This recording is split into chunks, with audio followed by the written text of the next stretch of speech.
pageantry that comes along with opening day. So let's get it started. The 2023 Dodger season is officially underway. What do you love about baseball? Is it the sounds? Sights? Maybe it's the memories. Swung on and missed a perfect game. If you have a sombrero, throw it to the sky. Or the drama. He's done it. The Dodgers are the champions of 2020. Do you love the faces, the tradition, Historically dominant. the promise and excitement of a new season? Who is ready for baseball? Do you love being part of a community, a team? There are many reasons to love America's pastime. From Little League fields to minor league parks and major league cathedrals, baseball opens up a world of dreams, of memories of days gone by, and hope and renewal for a new season. Welcome to opening day. As spring turns to summer and summer turns to fall, we will all travel this journey together. Dodger Stadium comes to life. Dodger fans united on this ride we call baseball. Absolute madness. And fall in love with everything all over again.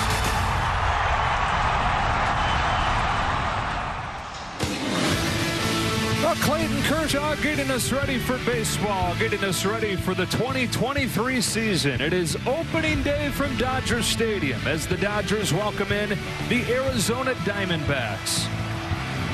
The Dodgers beginning this new season with a very new group, a roster with a lot of new faces. And of course, you've got the existing core. A lot of those pieces, all-star pieces, MVP caliber pieces. But on this opening day roster, 6 players new to the organization. 4 players are making their first opening day roster in addition to those 6. And a pitcher on the mound is making his first opening day start. Let's get our first look at the 2023 Dodgers. We turn it over to the PA announcer, Todd Lights.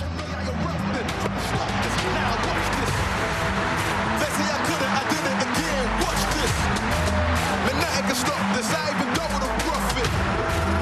They say I couldn't, I did it again. Watch this. Watch this. Watch this. They say I couldn't, I did it again. And nothing can stop this. They say I couldn't, I did it again.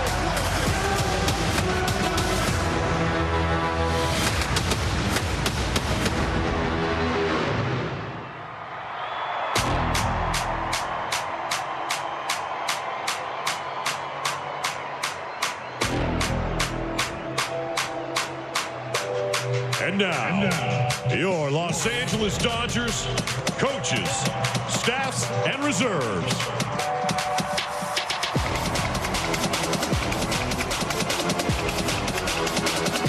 From the clubhouse staff, let's welcome Senior Director of Team Travel, Scott Akasaki. Dodger Video Coordinator, Petey Montero. Director of Clubhouse Operations, Alex Torres. Umpires Room Attendant, Jerry Turner. Visiting Clubhouse Manager, Mitch Poole. Visiting Clubhouse Attendant, Adam Marone. Assistant Manager, Dodger Clubhouse, Jose Peps Castillo. Clubhouse Attendant, Gabriel Torres. Clubhouse Attendant, R.J. Pete. Clubhouse Attendant, Sergio Garcia. Clubhouse Attendant, Francisco Herrera. Now the Bat Boys, Javier Herrera. Joseph Ortiz. And Brandon Vandal. What's up with it? From the Dodgers training staff, head athletic trainer Thomas Albert. Assistant athletic trainer Nathan Lucero. Assistant athletic trainer Possum Nakajima. Physical therapist Jonathan Erb. Physical therapist Bernard Lee. Manager, Medical Administration, Andrew Otovic. From the Dodgers Player Performance Staff, the VP of Player Performance, Brandon McDaniel. Major League Strength and Conditioning Coach, Travis Smith. Strength and Conditioning Coach, Eric Yavarone. Manager Performance Nutrition, Tyrone Hall. Head Performance Chef, Kristen DeCesare. Manager Performance Operations, Will Ireton. Major League Mental Skills Coach, Brent Walker. Now the Dodgers coaches. Bench Coach, Danny Lehman. Major League Coordinator, Bob Guerin. First Base Coach, Clayton McCullough. Third Base Coach, Dino Ebel. Hitting Coach, Robert Van Scoyoc. And hitting Coach, Aaron Bates. What's up with it? Assistant Pitching Coach, Connor McGinnis. Game Planning and Communications Coach, JT Watkins. And in the bullpen, Pitching Coach, Mark Pryor. Bullpen Coach, Josh Bard. Bullpen Catcher, Steve Salati. Bullpen Catcher, Hamlet Marte. And now from the Dodgers 26-man roster, the Dodger reserves. Number 85, Dustin May. Number 78, Michael Grove. Number 64, Caleb Ferguson. Number 59, Evan Phillips. Number 52, Phil Bickford. Number 51, Alex Vesia. Number 48, Brustar Guerrero. Number 47, Ryan Pepio. Number 44, Andre Jackson. Number 43, Noah Syndergaard. Number 41, Daniel Hudson. Number 40, Jimmy Nelson. Number 38, Yency Almonte. Number 26, Tony Gonsolin. Number 25, Trace Thompson. Number 23, Jason Hayward. Number 22, Clayton Kershaw.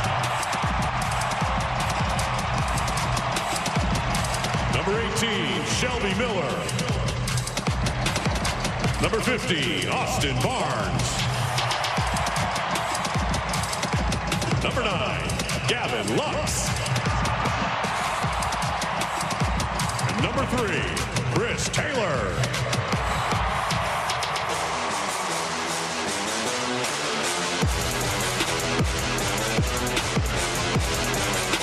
And now, the opening night starting lineup for your Los Angeles Dodgers. Presented by 76. And as chosen by Dodgers manager, Dave Roberts.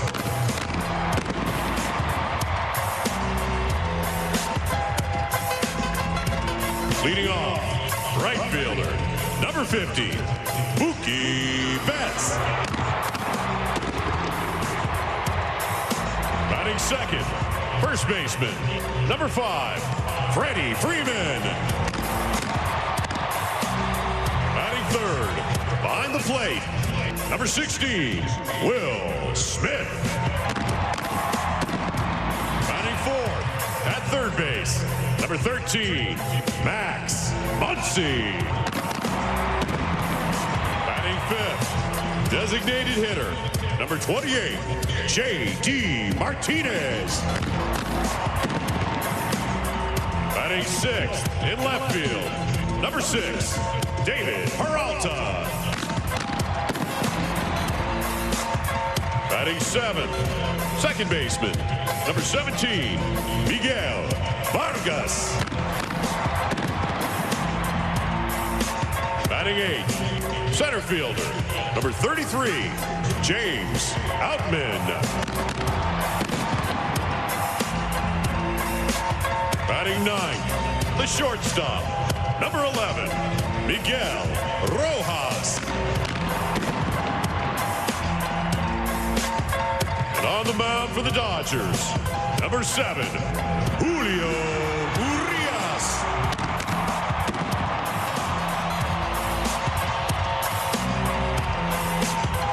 Fans, let's hear it for your Los Angeles Dodgers.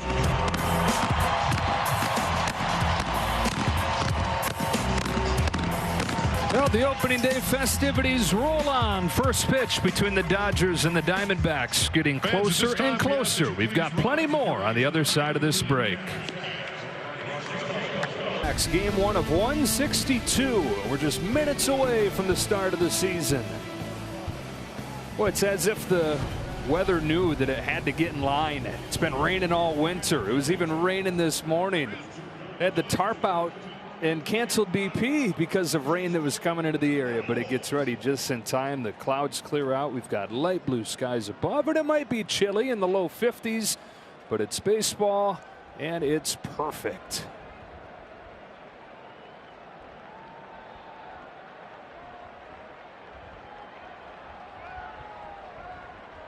We've got some special opening day first pitches for you. Todd Lights will tee it up.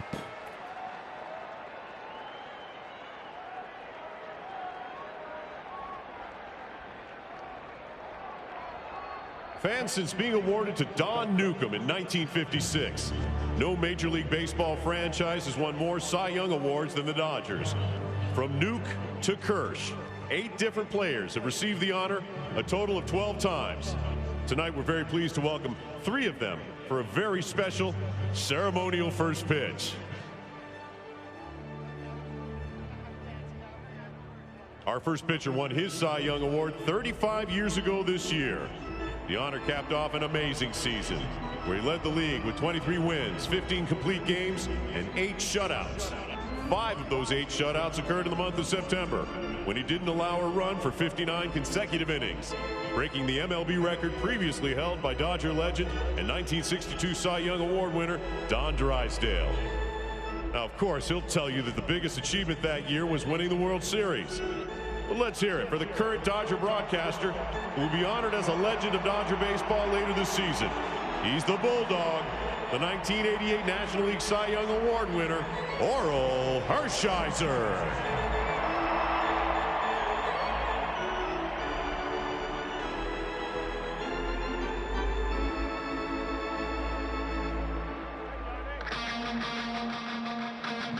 In 1974, the Dodgers' Mike Marshall became the first relief pitcher ever to win the Cy Young Award. And in 2003, this closer from Montreal, Quebec, Canada, became the second Dodger reliever to receive the honor. From August 28, 2002 until July 3, 2004, the pitcher wearing number 38 would string together a major league record 84 consecutive saves. In his Cy Young winning season, he saved 55 games in 55 opportunities and only allowed 2 runs all season. Barreling out of the bullpen to the sounds of Welcome to the Jungle, his appearances at Dodger Stadium were electric. Please welcome back the 2003 National League Cy Young Award winner, the man known as Game Over, Eric Gagne.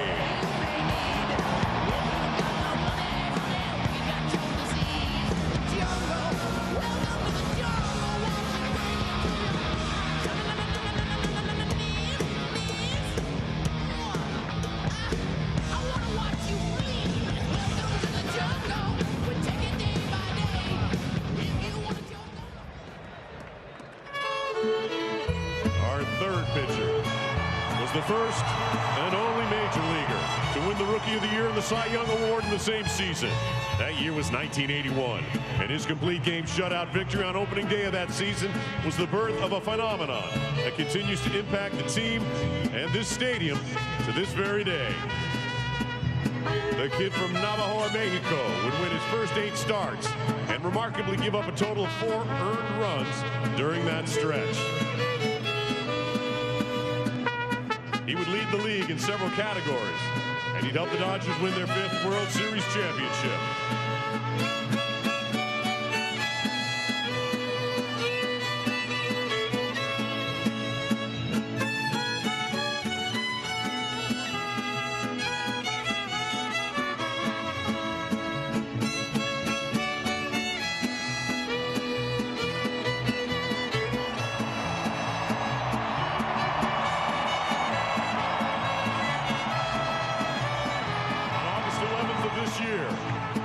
number 34, will be officially retired by the Dodgers. Let's hear it for El Toro, Dodger broadcaster Fernando Valenzuela.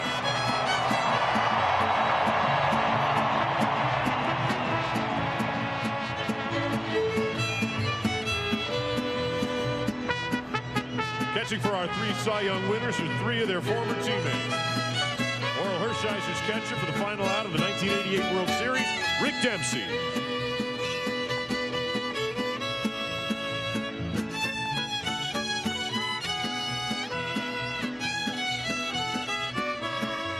The speedy outfielder backing up Eric Gagne on defense. Dodgers manager Dave Roberts.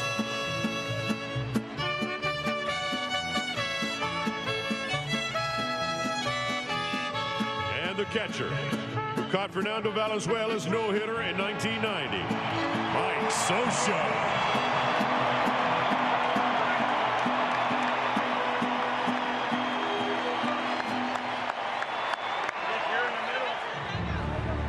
And delivering the first pitch ball to our 3 legends is the first woman ever elected as the chief executive of the city of Los Angeles.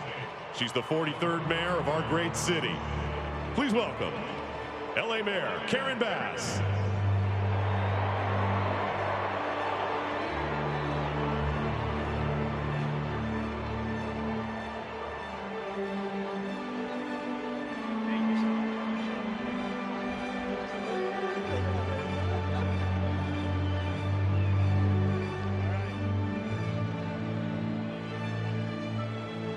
All right, guys, you know what to do.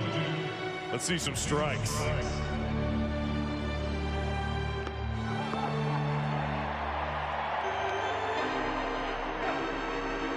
Let's hear it for our Cy Young Award winners, Oral Hershiser, Eric Gagne, and Fernando Valenzuela.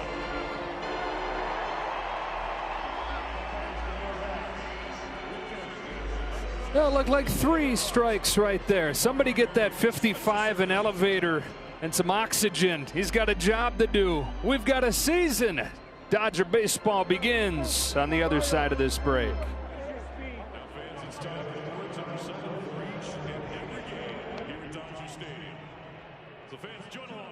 The Dodgers for 67 years, Vin Scully.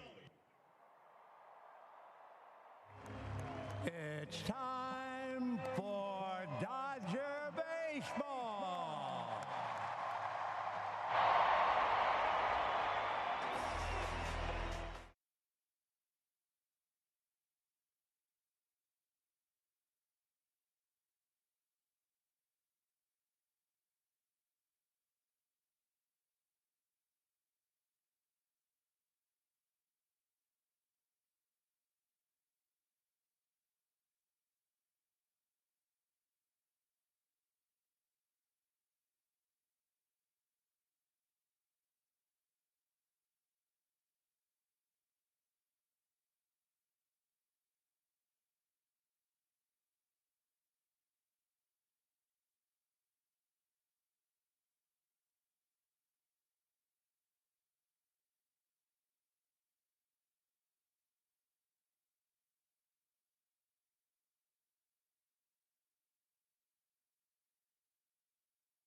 Upcoming soon.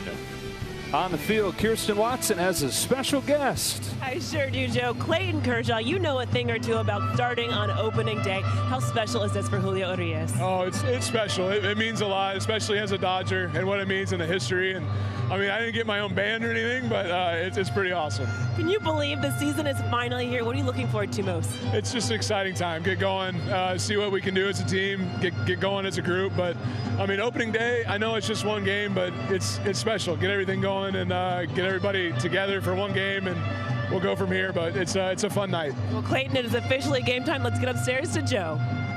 All right, Kirsten and Clayton, and here is Julio Urias as we take a look now at the front door expert approach. Urias has the #1 ERA in baseball since 2019. Debuted when he was 19 years old. He had the up and down years as he dealt with the injuries, and he was in and out of the bullpen, back and forth between the rotation and the bullpen. But then, of course, the hero in 2020 in the World Series. And now he's starting opening day, and he's got a band performing for him on top of the dugout. For the first opening day start for the Dodger ace, led the National League last year with a 2.16 ERA. And here's the group from Arizona that he'll face off with. Kyle Lewis leads it off, then Ketel Marte and Gurriel, one of the many new additions for the Diamondbacks. Walker, Longoria, Ahmed, and at the bottom it's Carroll, Moreno, and McCarthy. Urias comes home, and off we go with a fastball strike. Off we go in 2023. 17 wins, 2.17 ERA last year for Urias, who's home with an 0-1 and quickly ahead 0-2. Just keeps on getting better. And facing one of the new Diamondbacks here, the Rookie of the Year in 2020 in Seattle, and Kyle Lewis. On an 0-2 pitch, a foul ball.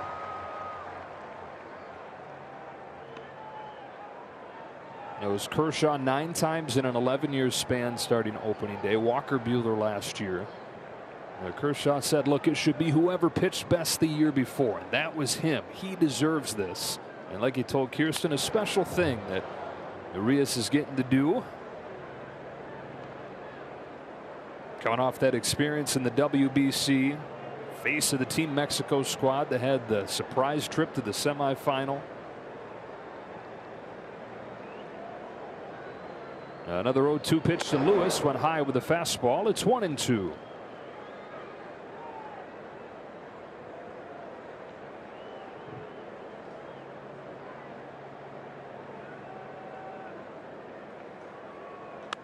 Breaking pitch lifted down the line, foul. Well, if you tune into any spring training games, it's not jarring to see the shot clock on the scoreboard, the new pitch clock.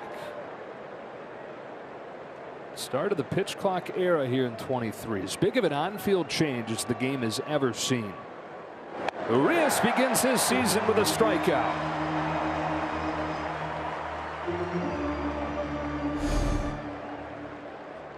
And he does it with a new toy in addition to the fastball and the slurve and the change. He's got that harder slider to finish off right-handed hitters like that. Guess what's back, folks? Dodger pitcher strikeout 10. Everybody gets a free jumbo jack tomorrow. Jack in the Box with the purchase of a large drink. Upstairs with the first one to Ketel Marte. Now, there's all these new young players for Arizona. There's some veteran acquisitions, but they still feel like this should be their best guy. He gets hit and will limp his way down to first. And after saying that, Arizona feels like he should be their best guy.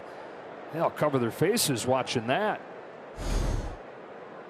Left fielder number 12, Lourdes. Kind of a forgotten man in Arizona, but it's not that long ago that he was the starting second baseman in the All-Star game for the National League. Signed a long-term extension. Really struggled last year, though. Counting on a bounce-back year for him. And the training staff's going to come take a look at him.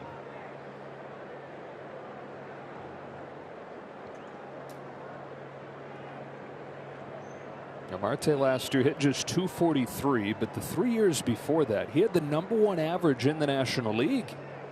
And last year was such a struggle that it becomes easy to forget that.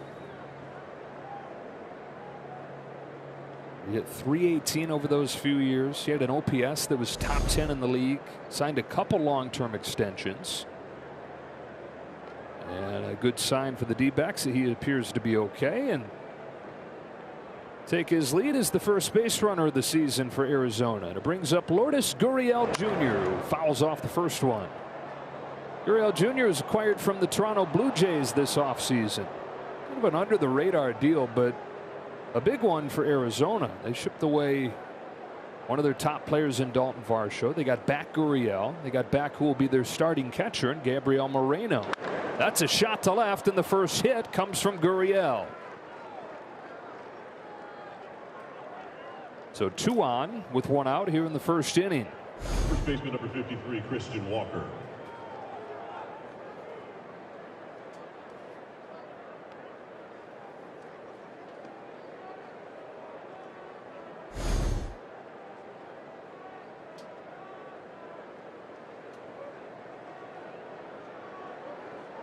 So some traffic against Urias here in this first inning. This is one of the areas he was so good last year, winning the ERA title. Best in the National League with runners in scoring position.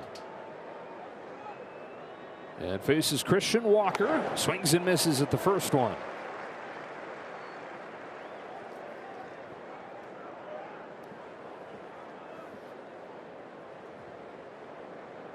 Walker coming off a career year, those 36 home runs last year. Fouls this one off. He's quickly in an 0-2 hole.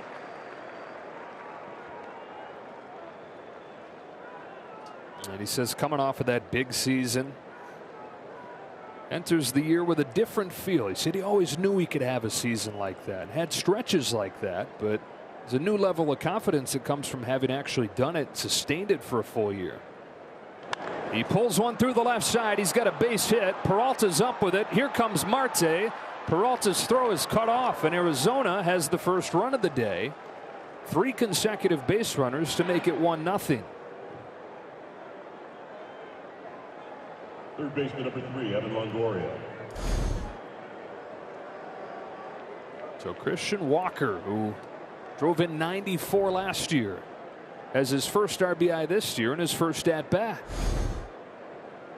That's enough of just me, because this isn't going real well so far.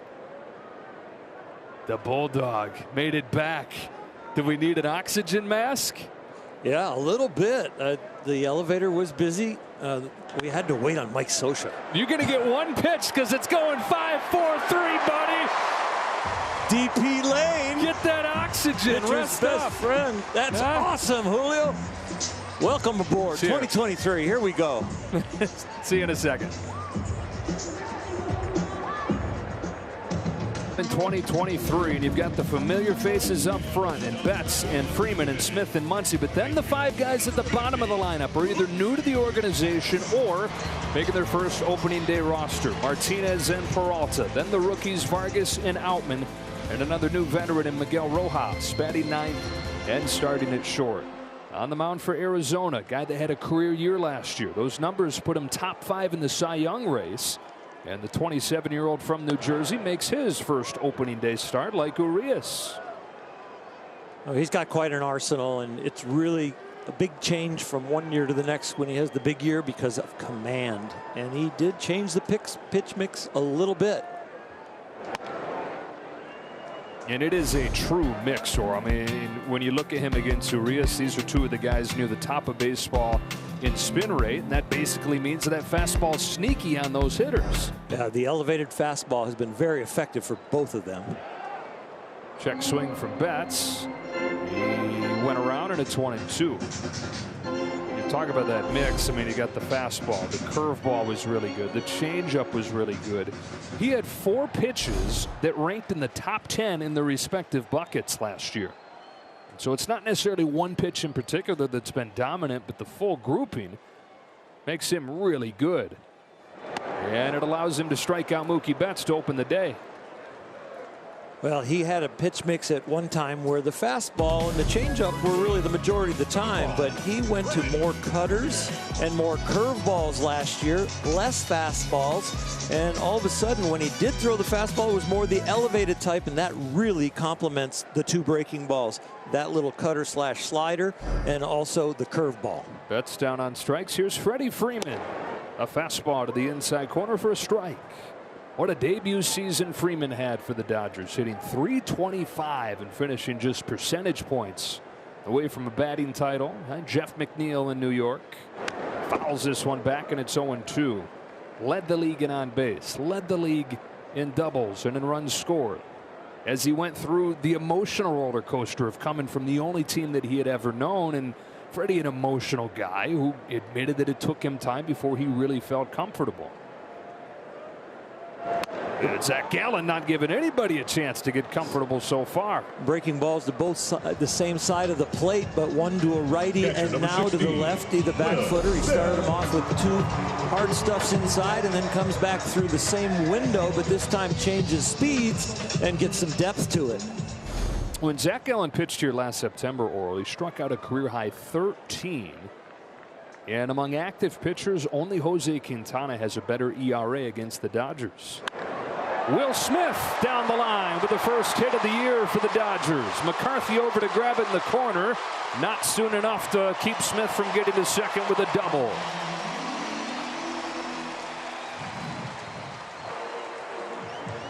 Will Smith showing early on that he might be part of the core 4 or the core 3. Whatever this offense is ticking, it's going to be the top of the order.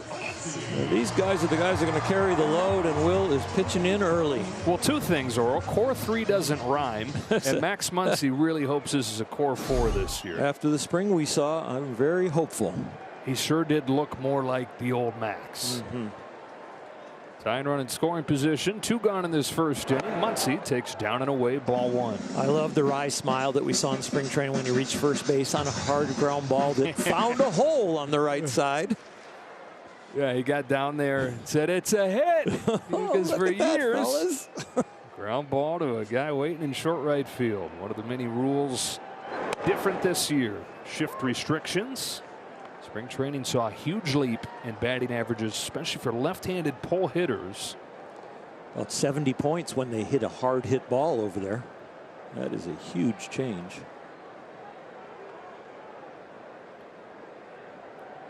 On a 1-1 from Gallen. Muncy takes outside, ball 2. So the shift restrictions, you've got to have 4 infielders, the inside part, the outer edge of that infield third. You've got to have 2 guys on each side of the bag. And you establish your side of the bag, your position at the start of the inning. On a 2-1, Muncy with a healthy rip and a miss, 2-2. Well, we've seen Zach Gallen get 2 hitters out with the Dodgers with breaking stuff, and now Max Muncy swinging through that good high spin elevated fastball. But as far as Max's growth from last year, what we saw in spring training, he's starting to hit the meatball better. When he gets his pitch, he's starting to barrel it. Strike 3 over the inside corner. Gallen with a cutter. The pitcher on the 2-out double. He gets 3 strikeouts in his debut inning in 2023. Presented by Front Door.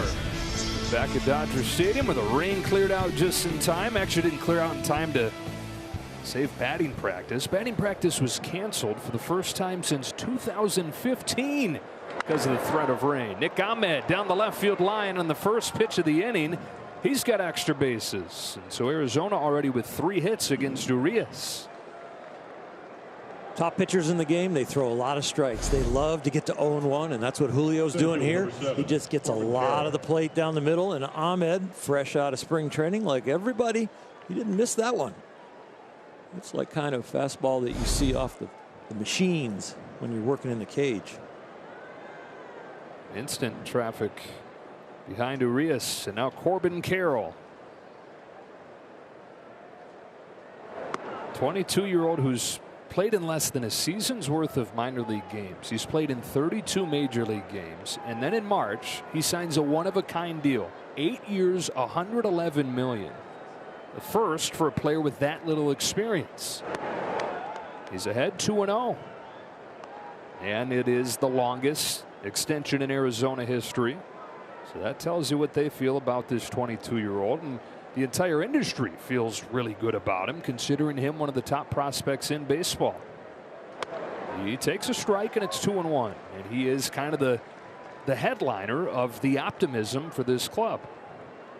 A lot of times you see guys that are really fast and they seem like they're a little light on their feet. This is a strong individual that is a very competitive guy. Flies one right center field. Betts retreating along with James Outman, and he'll take charge and make the catch. Ahmed heads for third. Outman with a good throw, but Ahmed's in there safely. No runner at third, 1 gone. And Urias will try to get out of this as Gabriel Moreno comes to the plate. Julio with his arsenal, he changes speeds, he changes directions, and he can locate it all in any count. He'll pull the trigger 3-2, and if you look at these pitches, the 4-seam fastball, the change in distance and velocity of the changeup, and then down to the slurve. We were talking about in that first inning, adding that hard slider / cutter to the mix. Here's a rookie catcher Moreno taking inside. 1 ball, no strikes. Oh, we mentioned the trade that Arizona made, getting Lourdes Gurriel from Toronto. This is the other piece that they got, and really the bigger piece. One of the top catching prospects in baseball. And figured to split the catching duties with Carson Kelly. But Kelly fractured his wrist, fractured his forearm. And so this 23-year-old catcher finds himself thrusted into the featured role on opening day. Very toolsy. Bat to ball skills, really from eyes down to his toes. He's a really good bad ball hitter, very aggressive, a lot of plate coverage, very strong arm behind the plate. And of course, as a receiver in the big leagues, you got to learn the pitchers in the league. Base of drawn in infield and slaps one into center field. Outman over to run it down, but it'll bring home the second run. 2 innings, 2 runs for Arizona, and an RBI for Gabriel Moreno in his first trip up there in a Diamondbacks uniform. Right fielder, number 31, Jake McCarthy.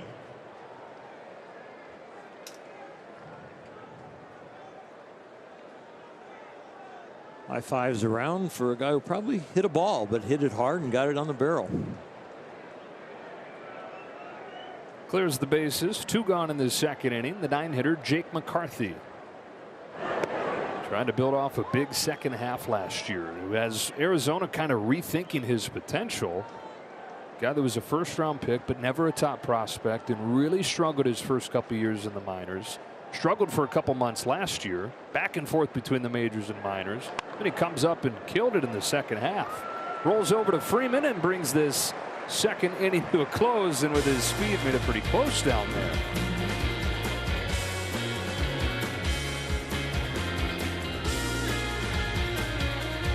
Dodgers, he struck out a career high 13 his last outing against them, and look what he goes with now. The Dodgers see more breaking balls last year than almost any team, and that's what he got him with. It's that slider slash cutter, changes the shape and the speed depending on what he's looking for. 2-0 Arizona in front. JD Martinez, his Dodger debut. He takes a fastball high. Now, the last 2 times JD's been at Dodger Stadium, the World Series in 2018, hit a home run in the clinching game for Boston. And with these Diamondbacks, September of 2017, he hit 4 home runs in 1 game. And obviously went to Boston after that. Perennial all-star there. Even last year in a down year, he was an all-star again. And it's cliche, the whole quote-unquote professional hitter thing. But this guy lives it. I mean, he, another cliche, eats, breathes, sleeps, hitting. But if you harken back to Matt Beatty, his most comfortable position on the field is the batter's box. Good thing for JD, that's all he's got to play. Yeah. On a 2-1 pitch. Works it foul, 2-2. Well, he's not only a professional hitter and a guy who is really a resource on the field. He's like an extra coach, and he's going to be like an extra force in the locker room with his leadership. So they've got an all-around great veteran here. Life is about relationships, and it's a couple relationships that were partially responsible for JD coming here. That man there, Robert Van Scoyoc, was a guy that helped him change his swing, and best buddies with Mookie Betts from their time together in Boston, and the way they kind of see the world and the way they work as hard as they do. Grounds this one to third for Evan Longoria, and the first out of the second. T-Mobile customers get free MLB TV. Redeem now through April 3rd at T-Mobile.com/MLB. 1 veteran acquisition to another in David Peralta, and it is a new-looking roster, isn't it? You got 6 guys that are new to the organization, another 4 that are making their first opening day roster. Well, it is really interesting, and it's going to be fun for Dodger fans to watch this roster and this lineup and everybody develop, from changing uniforms as a veteran to putting on a big league uniform in your first opening day roster with some of the rookies. Peralta facing his longtime club, 9.5 years in Arizona. On the ground to second, Ketel Marte, 2 up and 2 down. So from the veterans to the rookies. Here comes Miguel Vargas. Miguel Vargas. Got a taste of what Vargas can do last year. 18 games in the major leagues. The starting second baseman, and everybody kind of knew that he was going to be the starting second baseman as we got into spring training. That's why it shocked Dave Roberts the other day when Miguel popped his head into his office and just checking in, Skip, just seeing what's going on. And Doc's like, "Oh, everything's good. How you doing, Miggy?" He's like, "I'm good. Just what are you thinking? What am I going to be?" Doc said, "You're on the team, bud. You're starting at second base." He said, "Okay, just making sure. I'm used to kind of finding out where I'm going to be heading to start the season. Yeah. I want to know where to send my car." Right. We'll send it to L.A. You're starting. Maybe he doesn't get the clips. No. Doesn't read anything. Flies this one off the end of the bat to Corbin Carroll in center field. 1-2-3 second for Zach Gallen.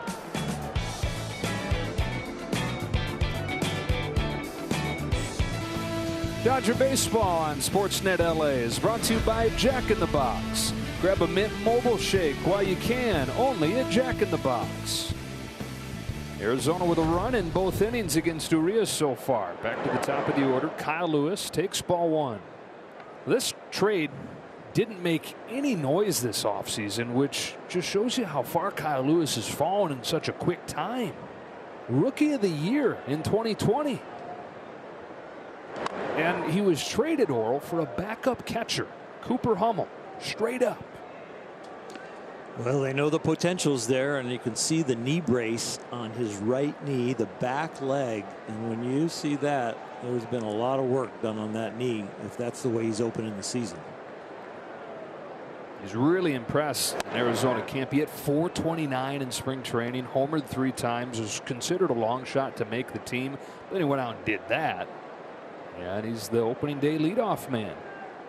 And the one-time dynamic center fielder, now DHing. Fouls it back 2-2. I remember you being just blown away by him when we saw him in 2020. Yeah, the tools are off the chart. The makeup, the way he was approaching the game, the hustle. It was going to be a lot of fun to watch for a while, but the leg needed to get repaired a few times. Down swing, a nice changeup from Urias, and Lewis has struck out both times. Julio got some nice sharp break on this one. Looks like a straight fastball, but then buries. Let's change up. Julio first threw, he says, when he was 7 years old. What 7-year-old can throw hard enough to also have a changeup? Breaking pitch, pulled in a bounce to short. Juggle from Rojas, recovers and throws late. And Marte's on with one away. You won't see that very often. That is a sure-handed man there at short. It kind of tied him up, probably because it's waist high, so I think it gets on the heel of his glove. He gets leather on it, and he's with it, but it hits him kind of, really, I got him in the thumb, and then rolled out. I mean, Miguel Rojas has to be sitting there saying, "Are you kidding me? Is this happening again?" Because you mentioned how good he is as a fielder. They say as good of a fielder as the Dodgers have had in a long time, as Gurriel takes low. But when he made his major league debut for the Dodgers back in 2014, late inning defensive substitution, the game was in Colorado. First ball hit to him as a big leaguer. He made an error. Here's a bounce to third. Muncie's got it to second one. Vargas to first. There's 2. Second double play that they've turned. Hey, the good news is Rojas, after that error, he stuck around. Decade in the big leagues, is doing fine, and he's going to bat for the first time in the bottom of the third. Oh, you can still see.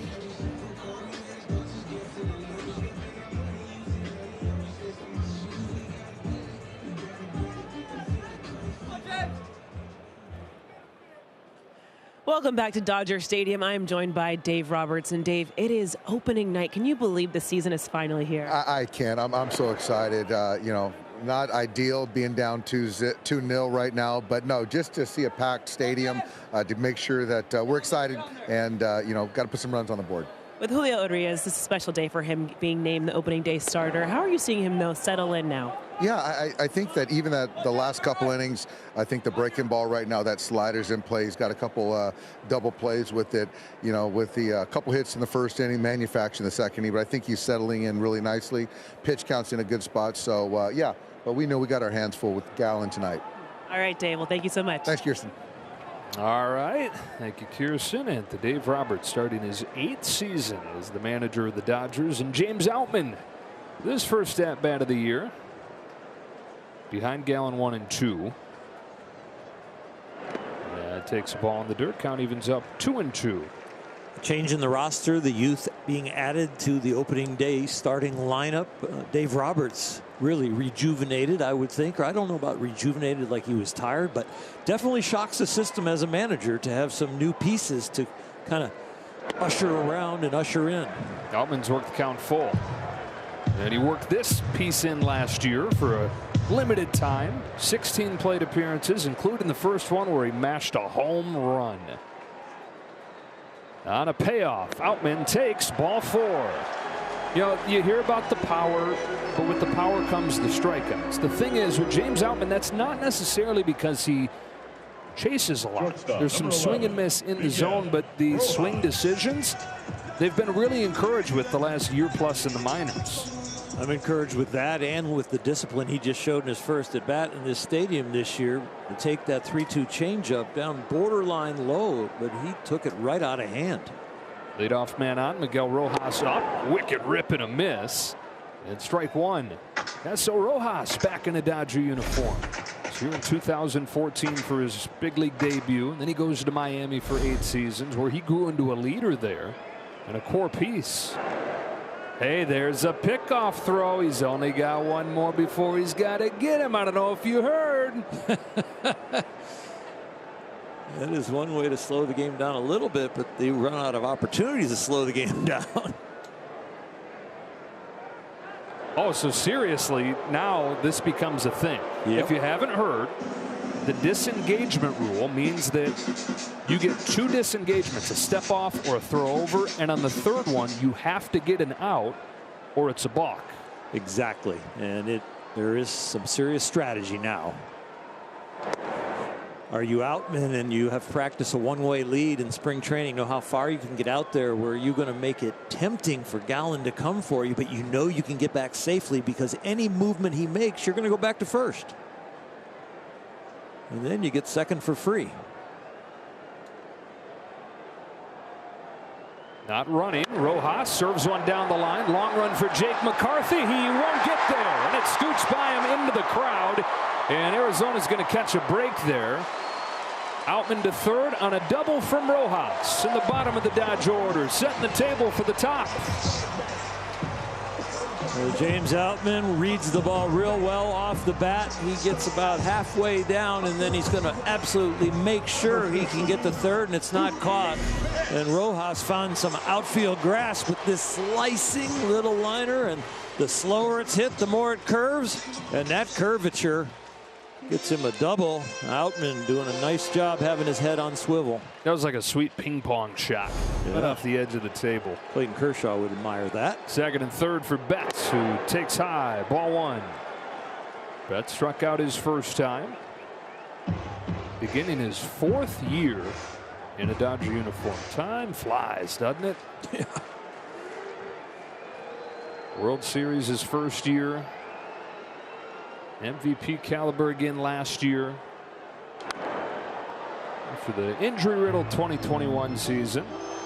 And then this spring he got to have what he calls as special of an experience as he's ever had playing in the WBC. Something that he said he didn't anticipate feeling, but that it was a ton of fun and different, he said, than the World Series experiences, but special. Down the line, foul, and 1-2. There's a lot of situations in a big league career and in life that you can get the goosebumps and you can get the adrenaline and you can go, wow, this is an amazing day. And the unexpected, that he thought he wasn't going to feel that. I'm sure it actually amped that up even farther when it hit him. A lot of guys on the Team USA roster had the same exact set of feelings. 1-2 from Gallen. Betts takes in the dirt. Good stop, Moreno. Mookie said that the moment where Trey Turner hit the grand slam and the whole team emptied out of the dugout was the single most joyful moment of his baseball life. Wow. And he said he would like to be the guy that brings some of that to the Dodgers. You're not going to have the dugout emptying in the third inning in a solo shot, but he said there's no reason we can't pick our spots to have fun like that. 2-2. Tries to lay off but couldn't, and Gallen has struck him out both times. Gallen threw a couple risky elevated fastballs to him that Mookie fouled off, and then he got to a count now that he sped him up and he could finish him with this real big breaking ball. WBC rival Freddie Freeman to the plate of Team Canada. Best hitter in baseball last year with runners in scoring position. Trying to get the Dodgers on the board. He takes ball one. Well, they pounded him in for a couple of pitches, and then they finished him off in the first at bat with a down and in breaking ball. This one, they go backwards and they start with the breaking ball in.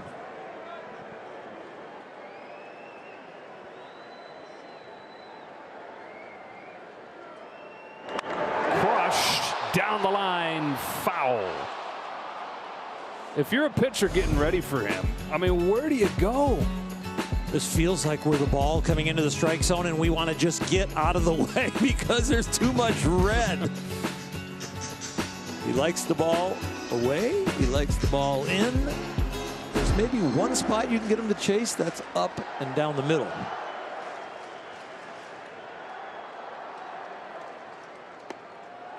Yeah, up and down the middle. That was, he takes. Yeah, that was the blue 242 up and down the middle. So they're studied on the opposite side. Blue 242.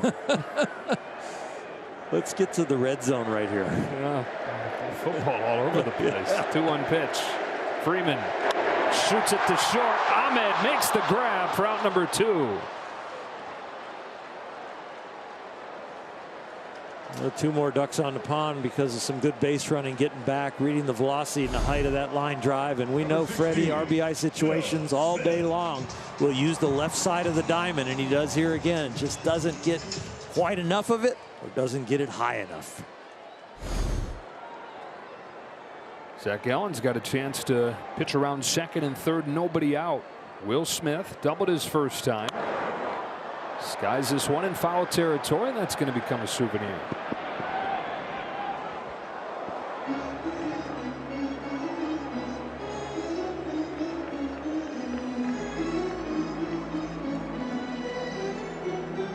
Arizona with their best pitcher on the mound, playing what has been known for a long time as the best club in the National League.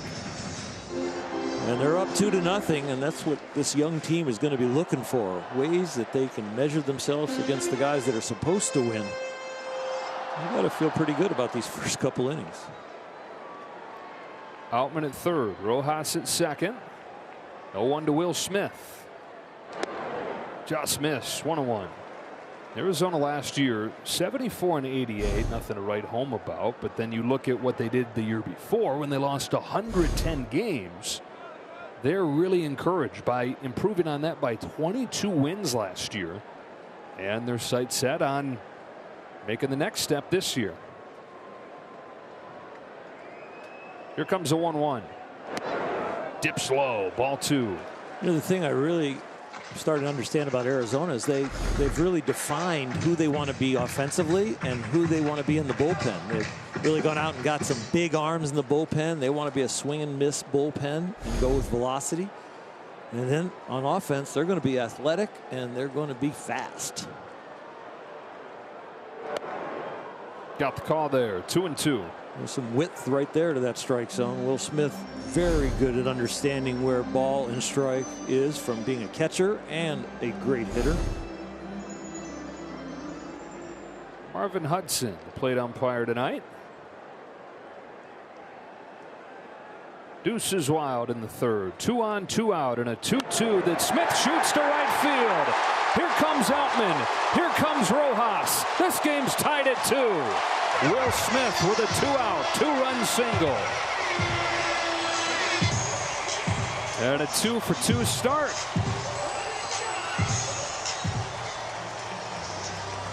Well, he had some WBC goosebumps and some energy already, and now he's getting it in Dodger Stadium to start 2023. That is what you live out there too long. They were probably trying to get to one more breaking ball away, but the fastball there got too close, and Will did just a little chop swing, kind of blocked it to right field for that line drive.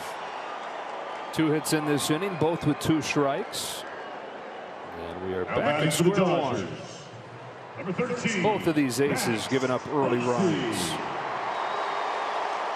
And now Muncy.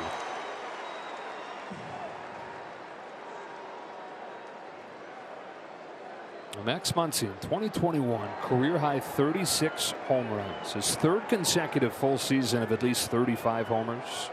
But then he injured his elbow on the final day of that season, and as much as he didn't want to say that it was bothering him last year, you could tell that it was. He wasn't the same. He wasn't finishing his swing, wasn't getting that full extension, and he hit just 196. And he said that he had to make some compensations. He had to revamp his swing just to be able to get through it and be a different version of himself.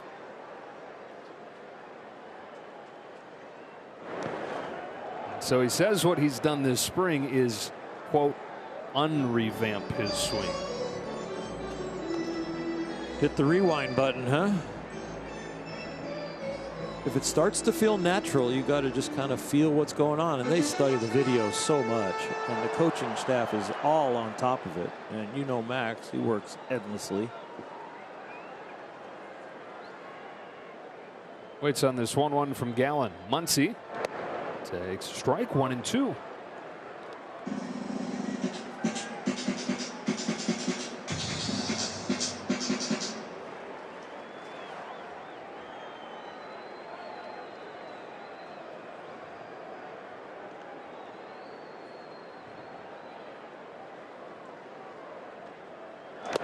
Got him swinging. Dodgers, though, have tied the game. 8 and 9 hitters got aboard, and then with 2 outs and 2 strikes, Will Smith came through. Tied at 2 after 3. To by Morongo Casino Resort and Spa. Less than 90 minutes from wherever you are. Good times.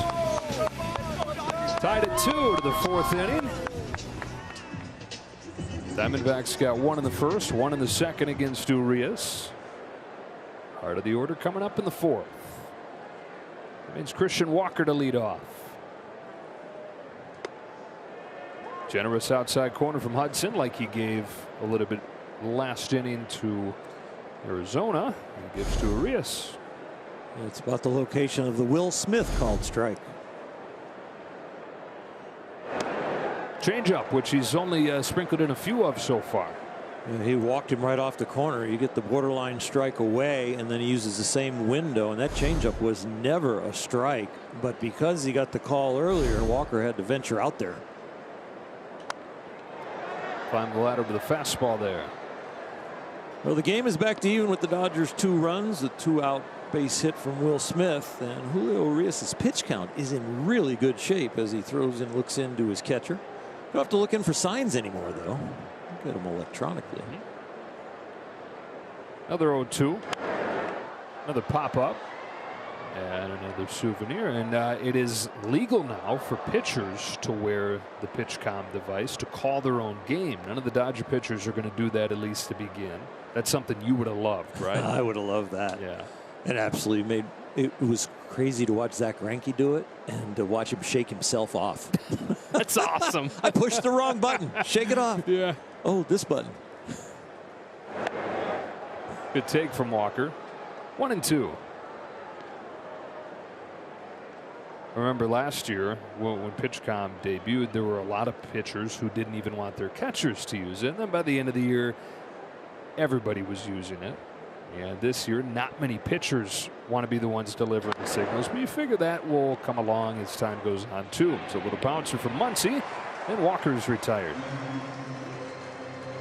Come to Dodger Stadium tomorrow for the first ever Dodger Stadium Friday Night Lights drone show presented by CPK. To purchase tickets, visit Dodgers.com/promotions. Have you ever seen a drone show? I have on TV, but no, never in person. You've watched a drone show on TV? Yeah. Is there a drone channel? Strike on Longoria. At other celebrations, I can't remember exactly, but I've definitely seen it. Right. And I saw the advertisement online with the Dodgers promoting it. Dodgers.com/drone show. Sponsored by CPK. 0-2. I heard it's really cool. I think the first one is going to be 400 drones, and I think by the end of the year we're going to muster up 1,000 drones. It's terrifying. They're coming. Longoria digs it out in foul ground. It's Freddie Freeman there.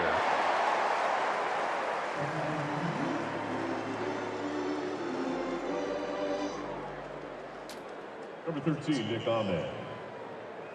Urias looking for his first clean inning. Nick Ahmed to the plate. Double to start the second. Came in to score. Diamondbacks are hoping that new shoulder and new player here. He's been bothered by a shoulder issue for a long time. Last year he only played in 17 games, had surgery. And that goes back to summer camp of 2020. He dove for a ball, jammed his shoulder, his throwing shoulder. For almost 3 years, he said every swing, every throw hurt. Little drop down. Little Rich Hill in the building. 0-2. We saw Julio do this off and on throughout the year. It's odd that he would do it to a righty. That's a new trick. Usually it's a left-hander up there. See if we're going to see another new trick here. Yeah. Slider cutter. Little cut piece. We want it to have a sharp knife. We want it to look like a fastball as long as possible, and that late darting action is what gets the ball off the barrel or gets it onto the handle. It's that last one. Home with an 0-2.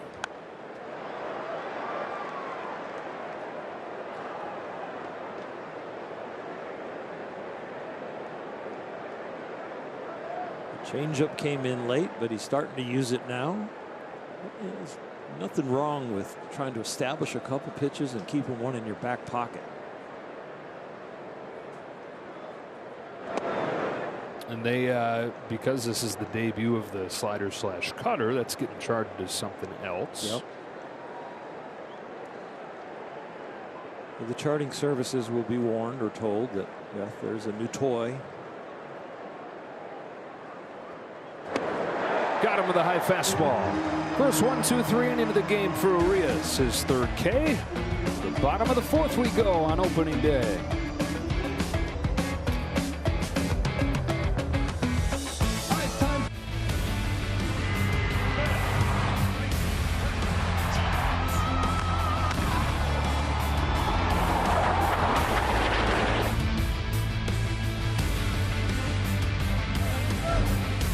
Opening day at Dodger Stadium. J.D. Martinez lofts the first pitch of the fourth inning into short right field. Jake McCarthy will make the call and the catch, and 1 pitch, 1 out for Zach Gallen.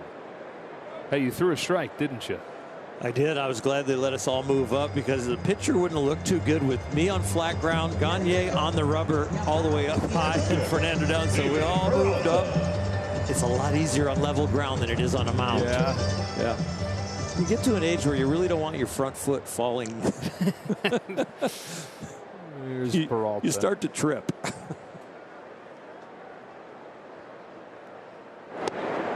A strike. Peralta grounded to second his first time. All-time games played list in Arizona history. There's only 2 guys above Peralta. Luis Gonzalez and Paul Goldschmidt. And then it's David Peralta, who was with Arizona until midway through last year when they traded him to Tampa Bay. He had a great first half for Arizona. Best power numbers since he won a Silver Slugger in 2018. Then he went to Tampa Bay and battled a back injury. Didn't hit a single home run, and it's like, well, what in the world did we trade for? But then it came out that the back issue was so bad that he needed surgery. So got that fixed and hoping that he can get back to a semblance of what he was doing in the first half. On a 2-1 from his old teammate Gallen, Peralta smacks it in the ground off Gallen to Marte. 1-4-3, 2 out. Stream every out-of-market MLB game live or on demand, new and included for 2023. Stream all minor league baseball. Blackout and other restrictions apply. Visit MLB.tv for details. Here's Vargas.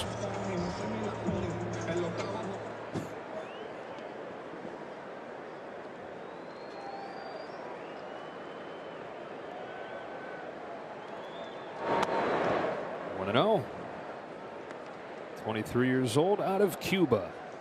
.313 hitter in the minor leagues. Didn't quite get to see that last year in his big league action. Debuted in early August, hitting 2 for 4 in his first game. He stole a base, a couple RBIs, but struggled from there. Yeah, didn't have a plate appearance in the division series, but the opening day second baseman. And the 15th different opening day second baseman the Dodgers have had in the last 22 years. Ahead 3-0. The one thing about these kids that has been glaring from the scouting report is the maturity in the box. James Outman on deck, that same kind of maturity. They look older than their years and how comfortable they are in the box. And we saw Outman take a walk on a low changeup, and now we see Vargas take a walk on a high fastball. Like we saw him do because it's all he could do in spring training for a while. Miguel Vargas, one of the first days in spring training, had a hairline fracture on his pinky finger. And so they played him, but he wasn't allowed to swing. He just went up there and tracked pitches. And even though he wasn't going to be swinging, he drew 4 walks in his first 10 trips up there. Outman takes the ball. That's 5 misses in a row from Gallen. They probably didn't know, but the one guy who for sure knew that he wasn't going to be swinging was Zach Greinke. And Greinke threw him a 58-mile-per-hour eephus. They missed with the next curveball and got mad and came back with just a fastball right down the middle. Might have been the pitch that put him away. Hey, this is 4 innings into the season and 2 Zach Greinke references. With Zach's career and personality, there'll probably be more this year. He's a beaut. Ball and a strike.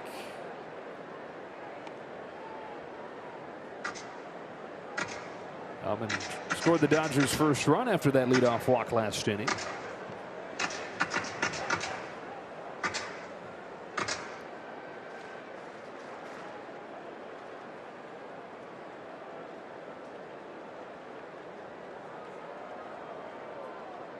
One pitch. Outman swings and misses. Disappearing changeup. That was the one that he took for the walk, but that one, since he's now used to seeing it out of his hand, maybe starting to read a little bit of the spin, decided to offer it that one. Had a slightly embarrassing situation where I said hi to James Outman, shook his hand and said, "It's nice to meet you." And he goes, "Oh, you don't remember we signed autographs together at Fan Fest a couple years back." I'm like, "I'm so sorry, bud."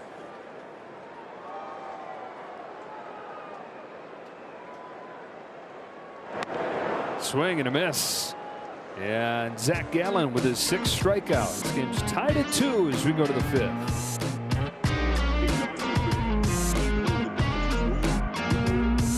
California Pizza Kitchen, the official pizza of your Los Angeles Dodgers. The newest Dodger broadcaster is our friend Steven Nelson. Gentlemen, how you doing? You can hit me at any point because I don't know if reality's set in yet. Before I bury the lead, I brought snacks. Oh my gosh! Yeah, I actually did bring us. I know you treat the body like a temple, Joe. So I don't know if you could eat. Snacks? I don't know if you could eat any of this. But pick your poison. Oh my gosh! We got there's donuts, only we like got 3 chips, different we got energy bars that Joe. He can stay. Yeah, I mean honestly, that was a fine print of the agreement. You had to bring here. food. I'm your snack You're guy as sweet. well. When did you know you got the job? Long enough to go grab some stuff at the store. Corbin Carroll leading off here. Great view here, by the way. Thanks for the setup. I can see barely. Yeah, you actually can't see, can you? Yeah. So should I call the game for you? This is to make sure you don't start doing play-by-play. No, that's it. That's it. You wait. Only one play-by-play guy at a time. Who's that in the middle? Now come Here up. he comes. It's the Introducing reveal. the new announcer. Oh my! Hey, really cool. It's awesome having you and folks familiar with your work as the pitch clock winds down here. Folks familiar with your work at MLB Network, but this for you, I know, is like pinch yourself stuff. Totally. To do Dodger games. This was not, I talk about not feeling real because this wasn't within the realm of a possibility for me. It just wasn't on the radar. And the left field, there is Peralta. So when it did pop on the radar, I still refused. I like stiff-armed. It's like, nah, this isn't actually going to happen. It's just a really cool conversation. But to be here now, and Joe, I've gotten to know each other the past couple seasons, and just to call you a friend and now learn from you, work alongside you and Oral here and the rest of the crew is it's special. Gabriel Moreno takes a strike from Arias. Well, I can attest for the guy you're going to be sitting next to making your debut tomorrow that there's nobody better in the business and there's no better human in the world than that guy there. And we have such a wonderful crew, as I know you've gotten to meet. Yep. Led by a fellow Chapman Panther. Wow. Wow. He's already done one more Chapman drop than I have in 8 years, Mike Levy. Let's he go. got here 5 minutes ago. A little bit outside of Moreno. I got to know Joe when he had no kids. Now he has 3. And you have 1, and you've got 1 on the way. We got a starting 5 this summer, Joe. Let's go, right? Let's run it out. Uh-huh. Yeah. We started reminiscing a little bit about how many years have we done this. And Joe said on the drive in today, yes, we did carpool. No, opening day carpool. Oh, yeah. I was waiting for the live stream. You said there was going to be a live stream. I'm not picking you up on your drive, what you told me how long it was from Huntington Beach. Down from Orange County. It's he just did a little little bit hour of a and 20-minute job. Yeah, Rick is like, it took me 6.5 minutes to get here today. I'm like, we're fighting. Moreno down, swinging, tossed down to first from Will Smith. 2 outs. This moves very quickly these days. That's good for everybody at home. Less of me. Let's go. What should we know about Steven Nelson? Because, you get into the games and it becomes about the games. But this is your chance. Tell us a little bit. What should we know about you? Family first. And so that's what adds to this opportunity and this challenge for me is the fact that I'm home in Southern California. And, this business takes us all over the country, all over the world, as you both know. But to be able to return home, that's not something everybody gets to do. And so to spend time with my parents and my sister and brother-in-law, my nephews, and of course my wife and our kids,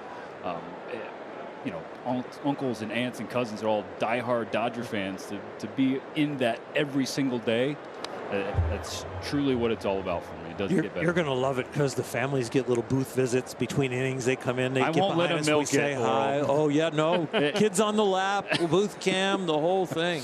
You're going to love it. Can I meet Oral and Joe? Yeah. No. As long as you invite me over for some green egg, anything, Joe, he rewards me with food. Fly to right center field. James Outman is there. Steven Nelson, welcome to the Dodgers. Have a great first game tomorrow, my man. I appreciate you guys. Thank you so much. You got it.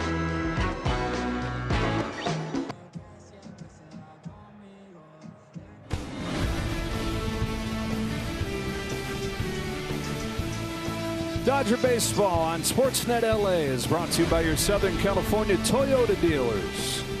Arizona 1 in the first, 1 in the second. Dodgers got 2 in the third, and we're tied to the bottom of the 5th. The 9-hitter Miguel Rojas attacks the first pitch. Pop up back of first for Christian Walker, and the Gold Glover over the shoulder makes the play. Silver Slugger finalist, Gold Glover from last year, and the foundational piece of this team pretty much, and he is showing some good leather use.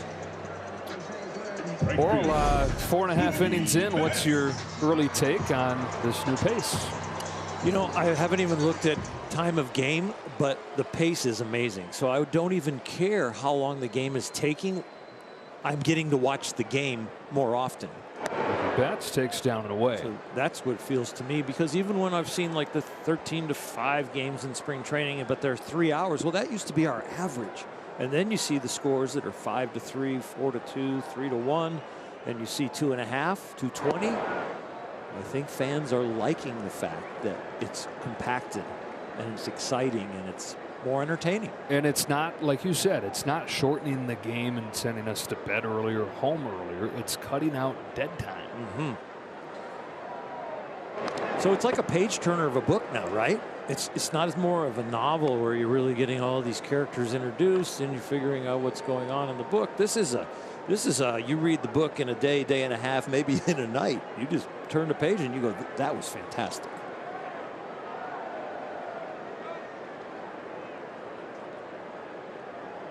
A 2-1 offering to Mookie Betts is ripped foul. Last year, there were almost 4 minutes between balls in play. And for most of baseball history, that's been 2 to 3 minutes between balls in play. And so these new rules, again, it's not about sending you home faster or getting you anywhere else, because where else would you rather be? Or saying the product is weaker. No, it's trying to make it happen in a crisper, more entertaining way. Yeah. Basically just a better, more enjoyable version of the game that we all love so much. The same good bites, but you're just eating faster. Yeah, you know, it's really good. That's right. Don't follow me. Just let me blurt out. 3-2. Do it again. Yeah, so this spring, 26 minutes of dead time cut out of those games compared to the average spring training game of last year. And it turned me into a fan of game time. I'm like, every spring training, I'm going down to the box score. Time of game. Oh, time of game. It's like, wow, this is awesome. Betts takes the walk, and he's on for the first time tonight. And now a word from Tax Act. When you file with Tax Act, life help is easy.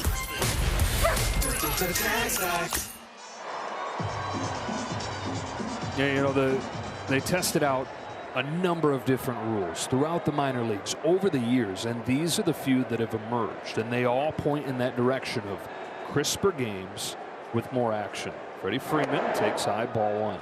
Now, the major league average last year was 243. That's the lowest it's been since 1968, and offense was so bad that year, the pitching was so good that they lowered the mound and changed the strike zone the next year. So you want to see more hits. You want to see more balls in play. You want to see it happen faster, not have to wait between those things. You want to see more great defensive plays. How about more stolen bases? There are a lot of little things that may lead to those. 2-0 on Freeman. That includes one of the rule changes, or one of the differences we've not talked about. And you just saw a shot of the bigger bases. 3 inches bigger in each direction. Is that the right way to put it? 4.5 inches total, that the base runner has less to run and touch the next base. Good lead for Betts, not running. 3-0 on Freeman. They went from 15 by 15 to 18 by 18. Medium pizza to a extra large. Yeah.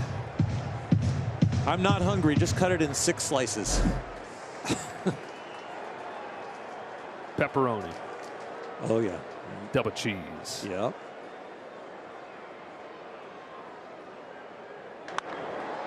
Just foul. 3-1. My master pizza for me is pepperoni, cheese, and then I get hot pesto, cold ricotta cheese, and jalapenos, and I doctor up my pizza. That's my gourmet. You guys are making faces around the booth like that's terrible. I'll make you a piece someday. Now, I ask you this question not knowing for sure. Steven brings snacks, and I talk pizza, and I get the dirty looks. I have a question to ask in a second. Here's a 3-1 pitch. Freeman with a base hit to right. Betts on his horse. Heads for third. Dodgers have him cornered with 1 away. And so Betts and Freeman making noise for the first time tonight with a walk and a single. And the loudest bat is coming to the plate, and Will Smith, it's 2 for 2. So these guys setting the table, they're going to be RBI guys throughout the year. But here they're playing the role of hitting in front of Will Smith, who is swinging a hot bat already. And Brent Strom, the pitching coach, playing the role of enabling me to ask my question. Is a jalapeno same thing as a jalapeno? Oh, that too. Did I say it wrong? Well, I maybe. Jalapeno. Yeah, I would say it's jalapeno. Okay. Yeah. Or you can just go with a pepper. But I like mine, the ones that are pickled. I don't like fresh. Okay. I'm just confused what's pickled, what's fresh, what's hot, what's cold, because your pizza has it all. It's awesome. You have to, if you were a chef, you know, which you are, but not with these flavors, you would be able to put that together in your mind and go, I understand, Oral, why you put all that together. Right. The heat balances the cold. Balances the acid, balances sometimes the savoriness of the tomato sauce. Salt, fat, acid, heat. Oh, I know that documentary. Here's Will Smith, who was 2 for 2 tonight. Knocked in the 2 runs.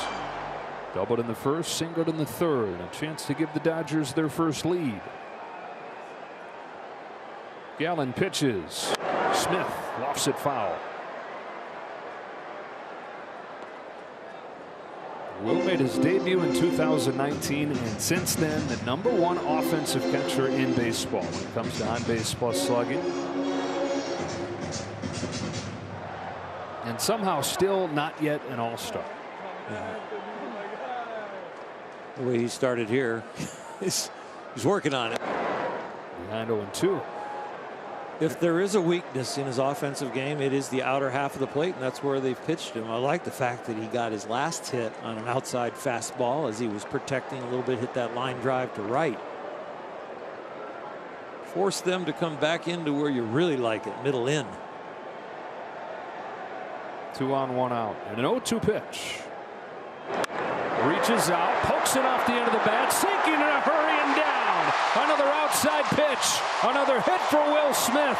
Another run knocked in. He's got all 3 of them, and they lead for the first time.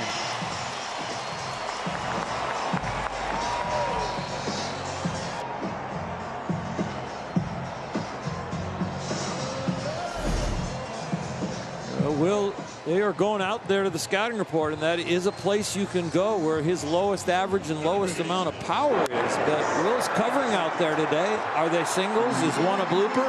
Yeah, but it works. 3 for 3, 3 RBIs for the 3-hitter. Still just 1 gone, and Max Muncy up.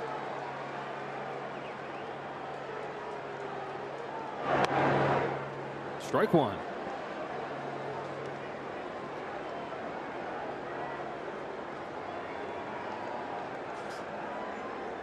Fully healthy and probably still fully powerful. So the more fastballs we see like that last one, the more home runs we're going to see from Max Muncy.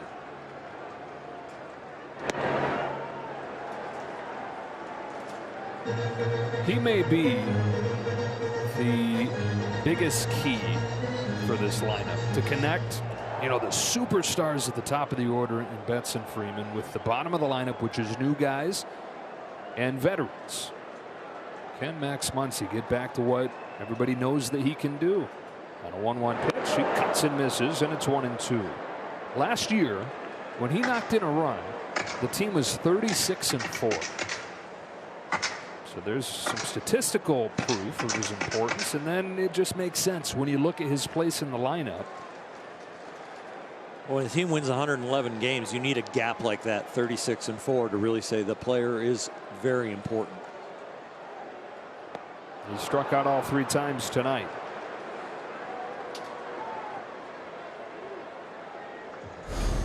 Sharp curveball right down the middle. And some of the best pitchers understand that you don't always want to go for height and width. Just give the hitter the width, but put it so low and so sharp that they swing and miss. Cole Sulser is warming in the Arizona bullpen. Gallen gets his 7th K of the night. With 2 gone, it's JD Martinez.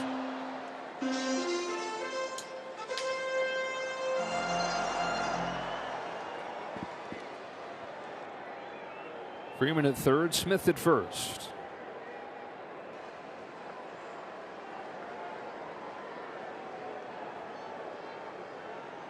Sharp grounder foul. We talked about the young guys and how mature they are in the box. Well, these older veteran guys, they come to the Dodgers to be inspired and to be around a great organization, to be part of it. So they've been hungering and watching the Dodgers, and now they're like, I want to be part of that. And when you get to near the end of your career, and I'm not saying they're near the end, but you need new inspirations, new stimulus. And I would say they're going to find it. You know, in my career, when the Dodgers didn't offer me a job anymore, I went places that it would be intense. You know, Cleveland was a mecca for baseball at the time. The Giants, everybody on to boo you, but the fans would keep me accountable. Same thing with the Mets in New York. I didn't want to go someplace and just relax and be the veteran and collect a paycheck. You want to go where there's a chance to win, and part of the environment and the fan base keeps you going. Gallen home with an 0-2. Martinez fouled her off, and maybe a good restaurant or two. Well, that helps for sure. And, you know, the warm weather that we will have, except for tonight. We down into the 40s yet? I don't know. Feels like it.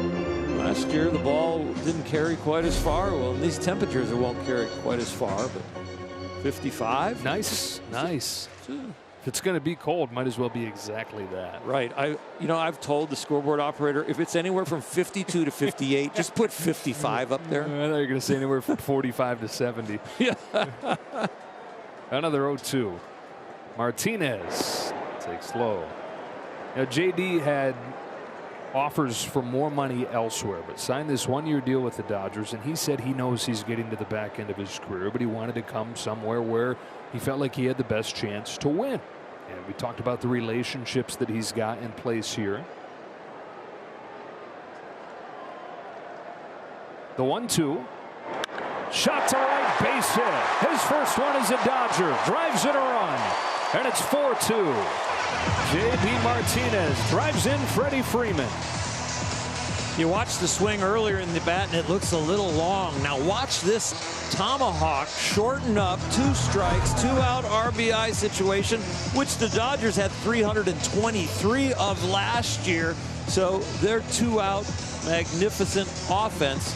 New parts, new names, same results so far.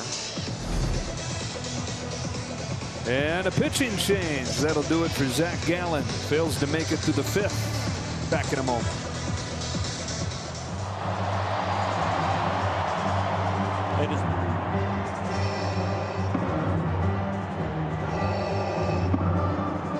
Ability as well. Who's in, who's out, brought to you by In-N-Out.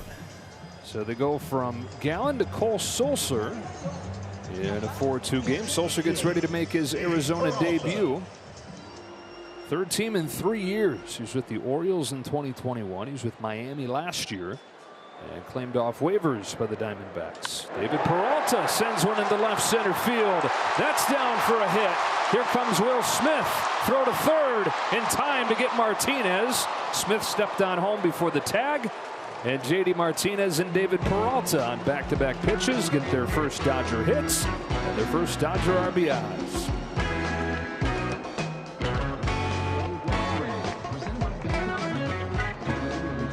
First 40,000 fans in attendance this Saturday, of course, and receive a Freddie Freeman bobblehead presented by Bank of America. For tickets, visit Dodgers.com/promotions. See the smile on that bobblehead? Authentic. Top of the order for the Diamondbacks. Strike one on Kyle Lewis, who has struck out in both his plate appearances. Urias threw 5 innings on just 60 pitches. And getting some run support. Already 5 for him. Got plenty of that as last year went on, but one of the reasons he wasn't an all-star last year was because he didn't have the wins, because early on he didn't have the run support. And fair or not, that's still something that gets factored in when it comes to those all-star selections.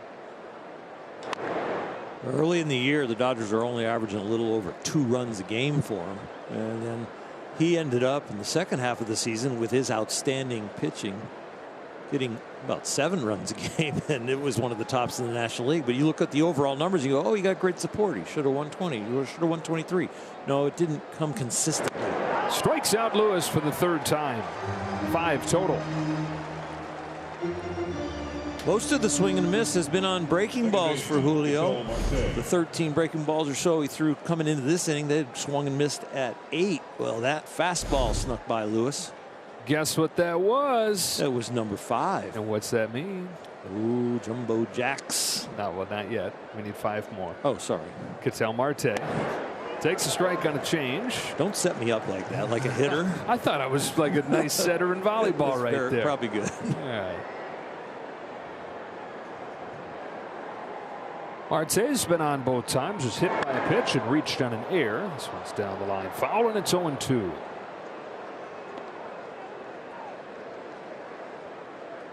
Strike throwing machine. Hitters are going to get in swing mode. Julio's thrown about 3 out of every 4 pitches in the zone.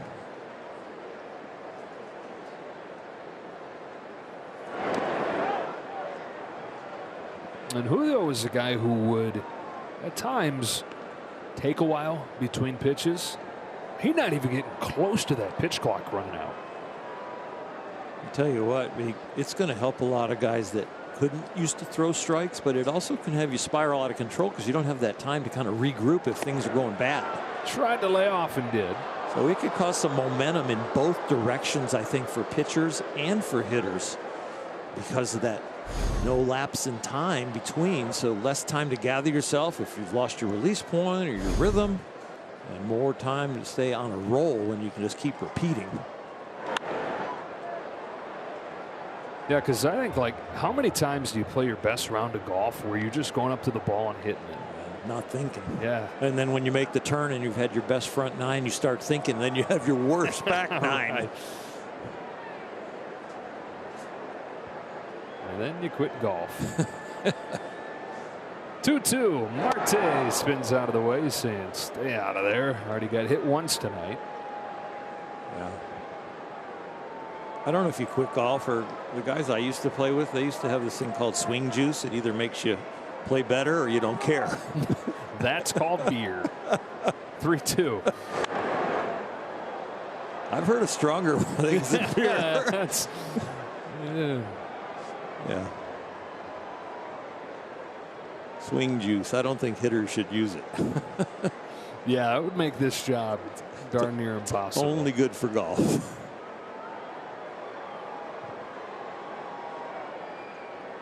Another foul.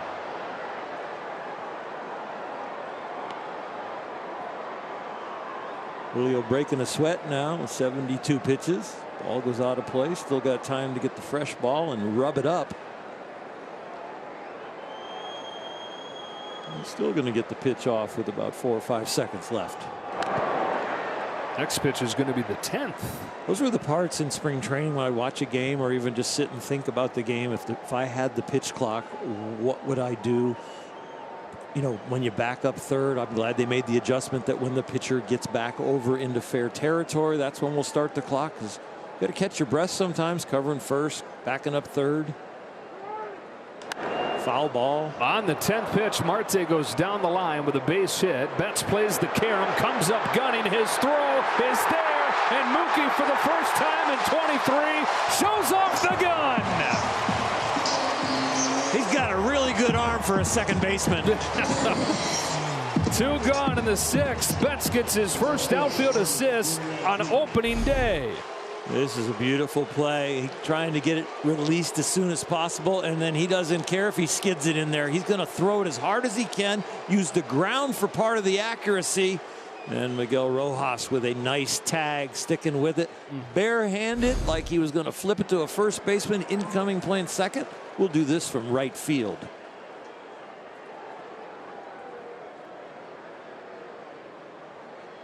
Oh, 0-1 on Gurriel.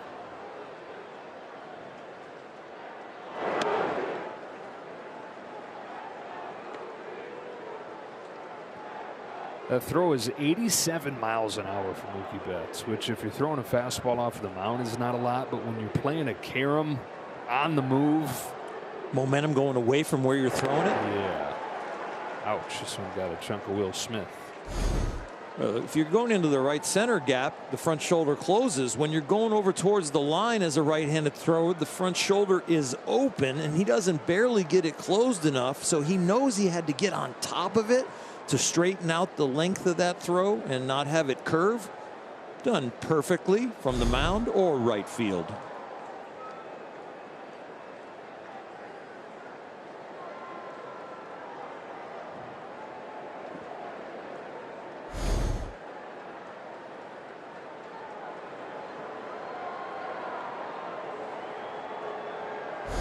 Got enough equipment that the pain went away quickly.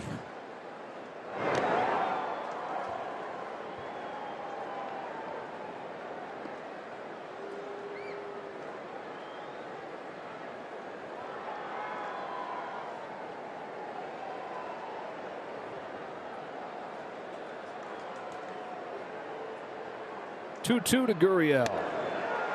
Bullseye, strike 3. Mookie Betts helps Julio Urias face the minimum in the 6th with an outfield assist.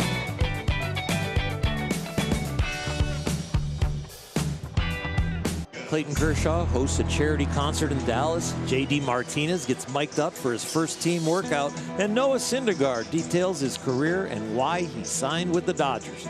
Tonight, immediately following the postgame.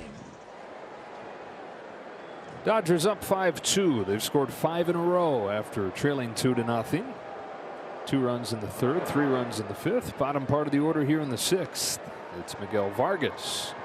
Flied out his first time, then walked.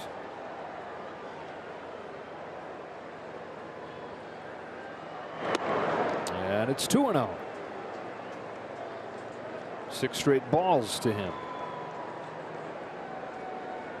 They know he can swing, and he's allowed to. That's right.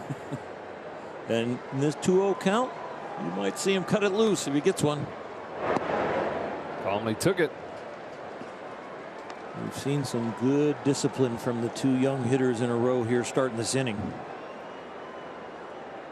Vargas and Outman have both taken walks tonight. And on 4 pitches, he's done it again.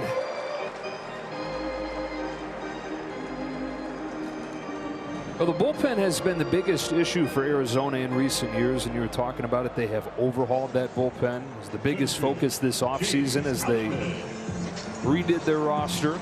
The last 2 years, Oral, 82 losses charged to the bullpen. That's a 2-year record across baseball. 82 losses.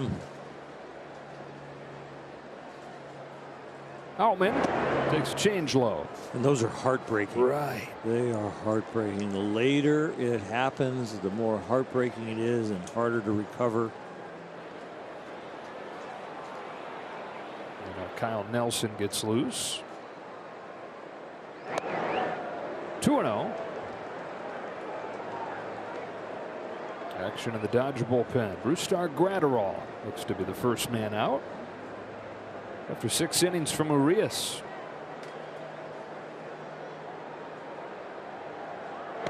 There's a strike, first one of the inning.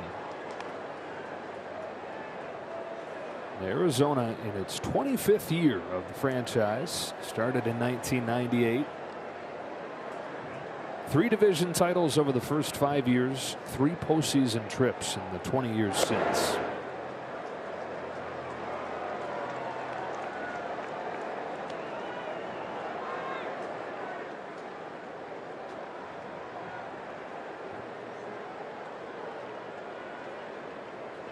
On 3-1, Outman swings and misses, 3-2.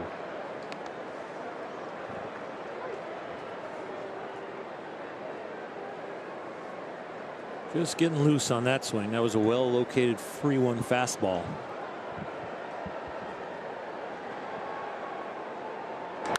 Cracks this one to deep left center field. Carroll back, track, wall, gone! Home run, James Outman. His first at Dodger Stadium.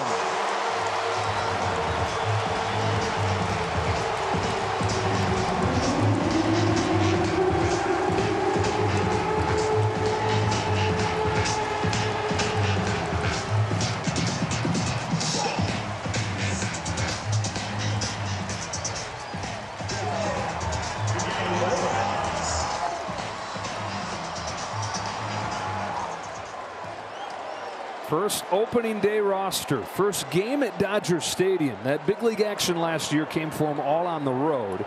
And he gets his first home run here to boot. Well, he got to a count 3-2 where he usually backed into a fastball count. He had just swung at a 3-1 fastball, swung through it. Rojas slaps it on the ground to second for Marte. James Outman knew that he couldn't locate the changeup that had been fading away. So what did he get? He got a fastball, this one lower and more out over the plate, able to extend his arms, and he didn't try and pull it and roll over to second. He launched it out of here to left center. There's some youth and energy for you. How about it? The rookie's doing it. Walk from Vargas, homer from Outman,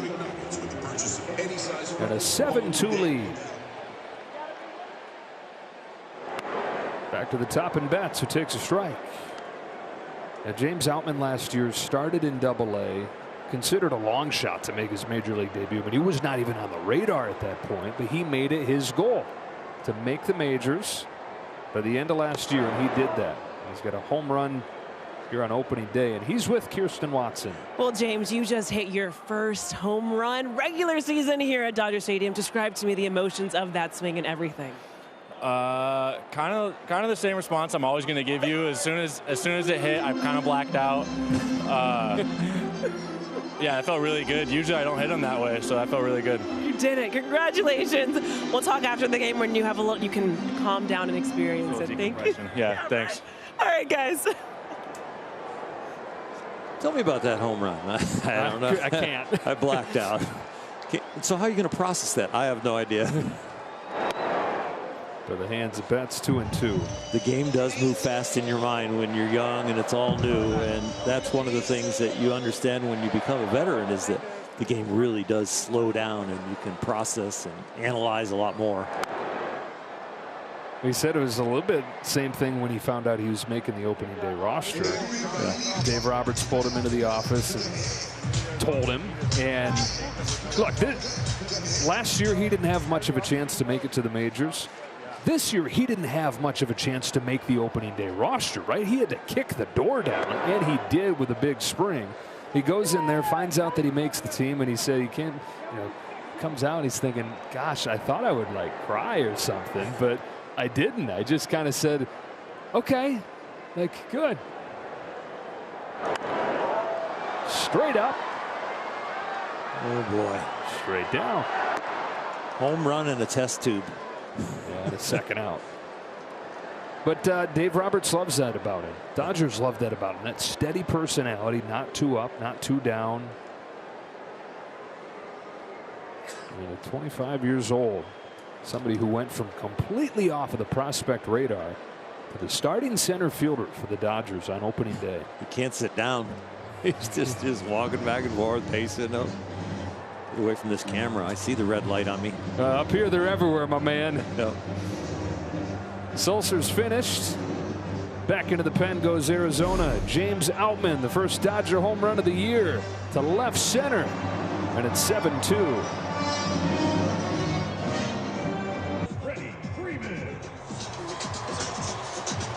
Opening week at Dodger Stadium, presented by Bank of America, is a nonstop celebration that you won't want to miss. Go to Dodgers.com/promotions and get your tickets.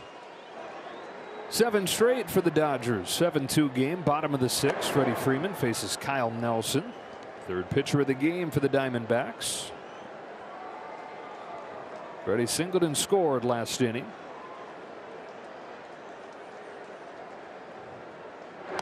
Swings and misses here. Nelson started his career with a handful of games in Cleveland, and in 11 games he had a 12 ERA. And he comes to Arizona and had a 2.19 last year. Even with that, he needed an injury just to make the roster. Joe Manaply, who was an all-star for Arizona last year, starts the season on the IL because of a shoulder issue, so that's how Nelson cracked the opening day roster. 2-2 on Freeman.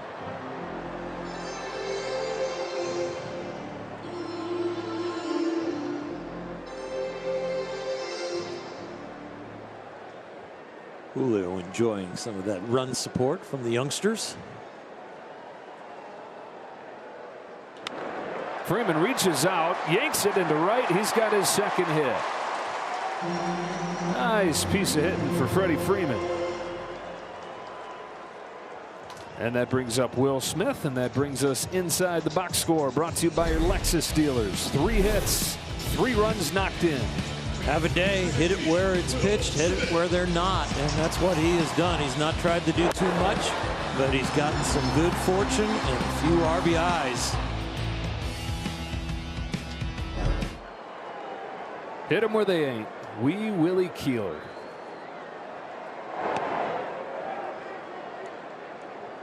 Want to know on Smith? Dodgers 7 runs on 9 hits tonight. Been a few of those runs with 2 outs, but getting a lot of hits with 2 strikes. 6 of the 9 hits with 2 strikes. Getting it done late in the count and late in the inning.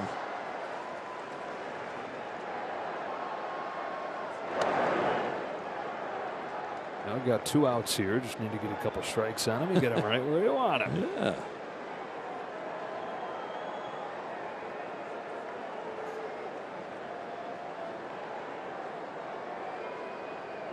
On 2-0, Smith takes a strike.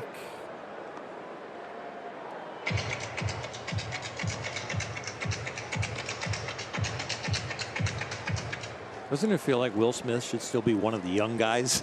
Yeah. You know? The baby face killer. Yeah.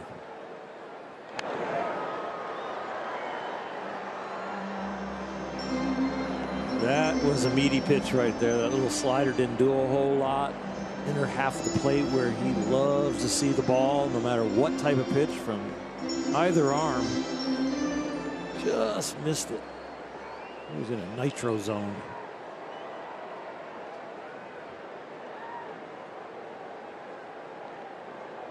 All right, so that right there is a disengagement. Yep, it's like a pickoff, so counted as 1. And you saw the home plate umpire Marvin Hudson put his hands to the side, signal 1. He gets 1 more disengagement. Bouncing ball towards the middle. Ahmed, good range, throw in time. Clayton McCullough saying, hold on, let's take a look. This is another different thing this year. Managers have 15 seconds from the time they put their hand up to decide if they want to challenge. And Danny Lehman, as the bench coach, says, he's out. And so Will Smith retired for the first time tonight.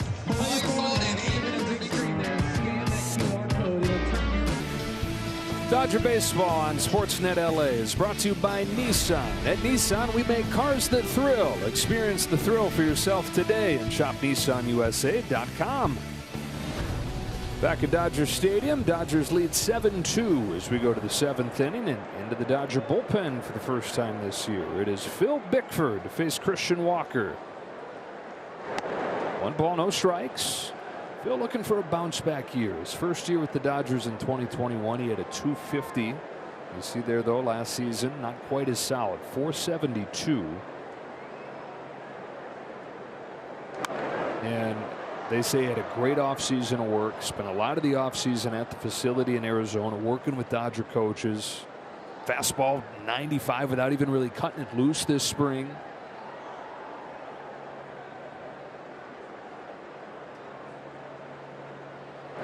And a good life to it there. 93, 1-2.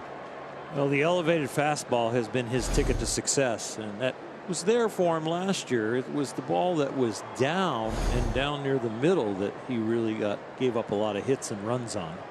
Home run's the biggest issue. Yeah. 2 of every 3 runs that he gave up came via the home run.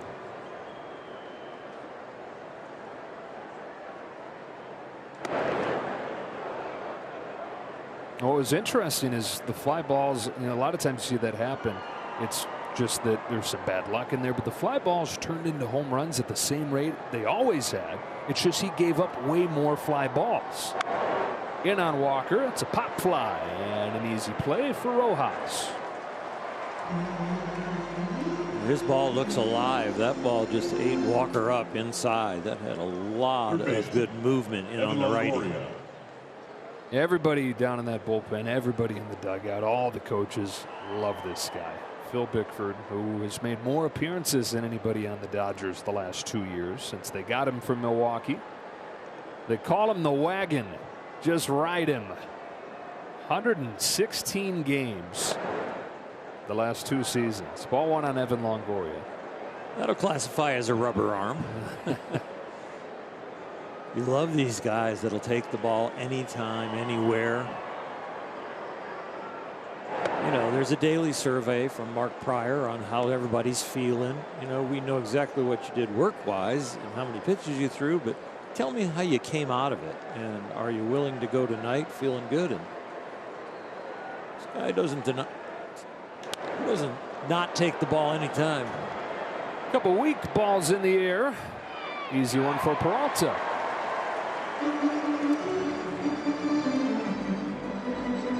"27 years old, of course from Southern California, went to Oaks Christian High School, born in Ventura. His dad David, his mom Barbara. He's got 5 siblings.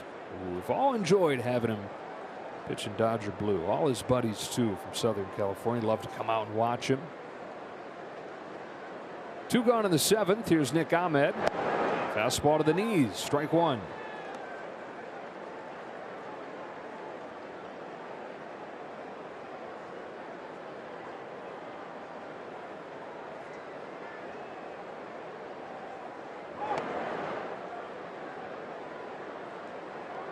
Arizona's hopeful that Nick Ahmed will have a much better year and really get the offensive numbers up. They said they took like bottle caps and nails out of that shoulder, and he's probably feeling a lot better. Probably a very high pain tolerance guy.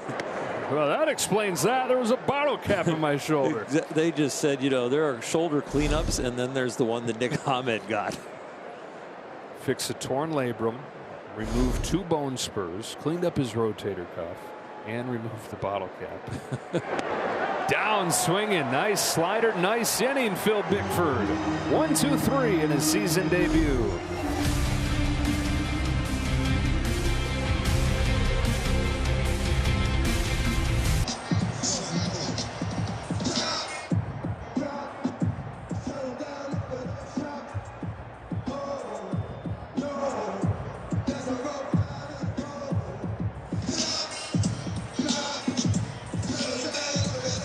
Welcome back inside. Joe Davis and Orr Hershiser. And after a rough start to this game, D-backs had a 2-0 lead through 2. Dodgers have taken control.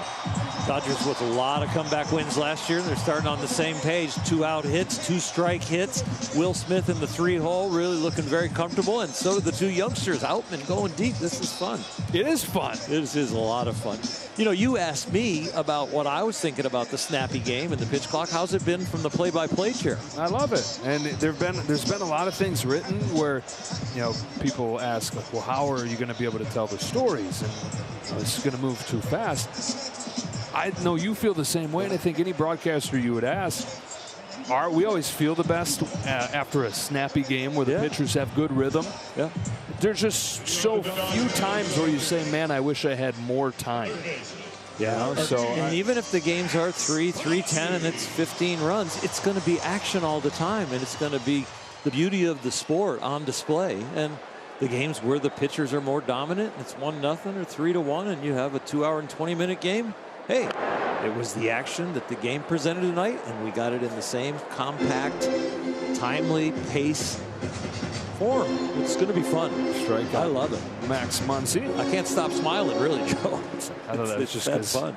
You sit next to me. Well, that's true, and it's been a long time. Yeah, it has been a while. We'll go over that in between innings. 12 hours to dinner last night. And then you're going to leave me, and I'm going to be with Steven Nelson tomorrow. Yeah, but he brought snacks. That's true. Yeah. And I'll see you Sunday.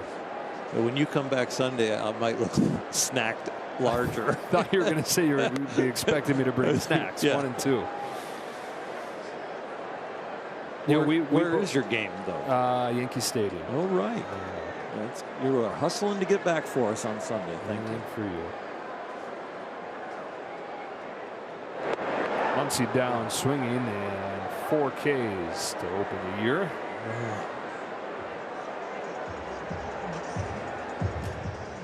Sometimes you come out of spring training feeling so good, and you're so anxious to get going and take that good feeling to the real regular season. You still got to get pitches that are strikes. Pitchers are not going to give in. And Max has one of the best eyes in baseball. Martinez knocked in a run his last time, takes a strike. We're talking about his relationship with Rob Van Scoyoc, and goes back a long time, about a decade. Guess what Rob Van Scoyoc said to JD the first time that he worked with him? He said, JD, that might be the worst swing I've ever seen from a big leaguer. Oh, that shows how tight you are. You can go there. Well, they had just met. Oh, really? That just shows you a little bit about RVS's personality. Oh, He's going to tell you how it is. Yeah. But instead of looking at it as an insult, JD looked at it as an opportunity. He said, I've made it this far with the worst swing you've ever seen. What can I become if I learn to swing correctly? And they worked really hard. We'll go into, as the season goes on, what went into that swing change, the changes that he made. But a decade later, we've all found out what could happen if he started to swing correctly, as he put it. 1 ball and 2 strikes. And RVS says what he remembers, besides the swing being awful, is how hungry and curious JD was. Said he was in the cage the day after that season ended, just incredibly driven, wanting to learn everything that he could. Down on strikes here, 2 away.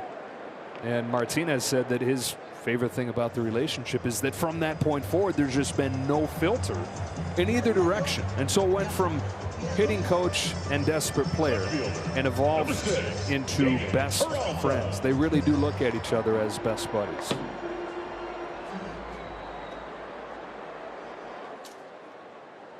Peralta, strike 1.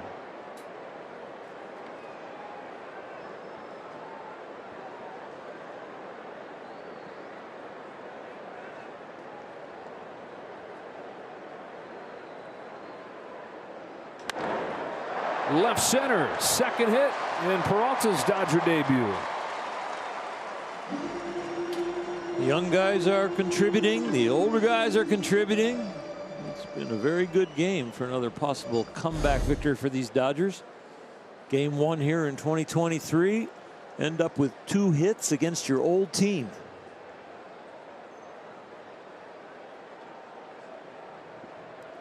Pitching change. Right-handed batting Miguel Vargas coming up. And we'll take a break.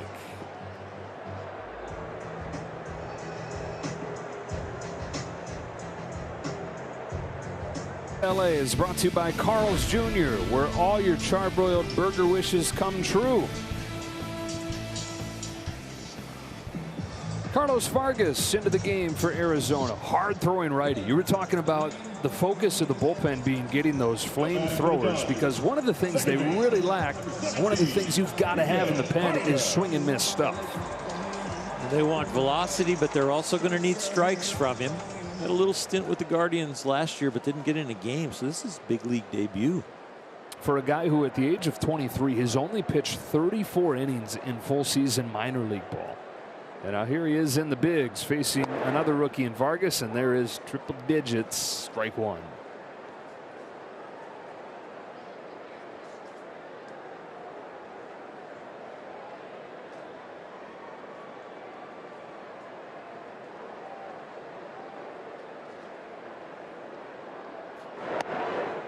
Took a little off. Yeah. Well, you saw the minor league numbers in a little over 34 innings, but 17 walks. So I am sure they were working on just getting this stuff in the strike zone in the spring.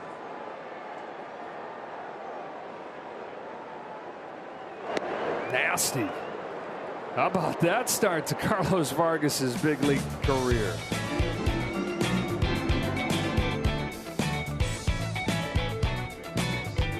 And 4-game series with the Diamondbacks, and then a 2-game series with the Colorado Rockies, who, by the way, currently have a 7-2 lead over the San Diego Padres.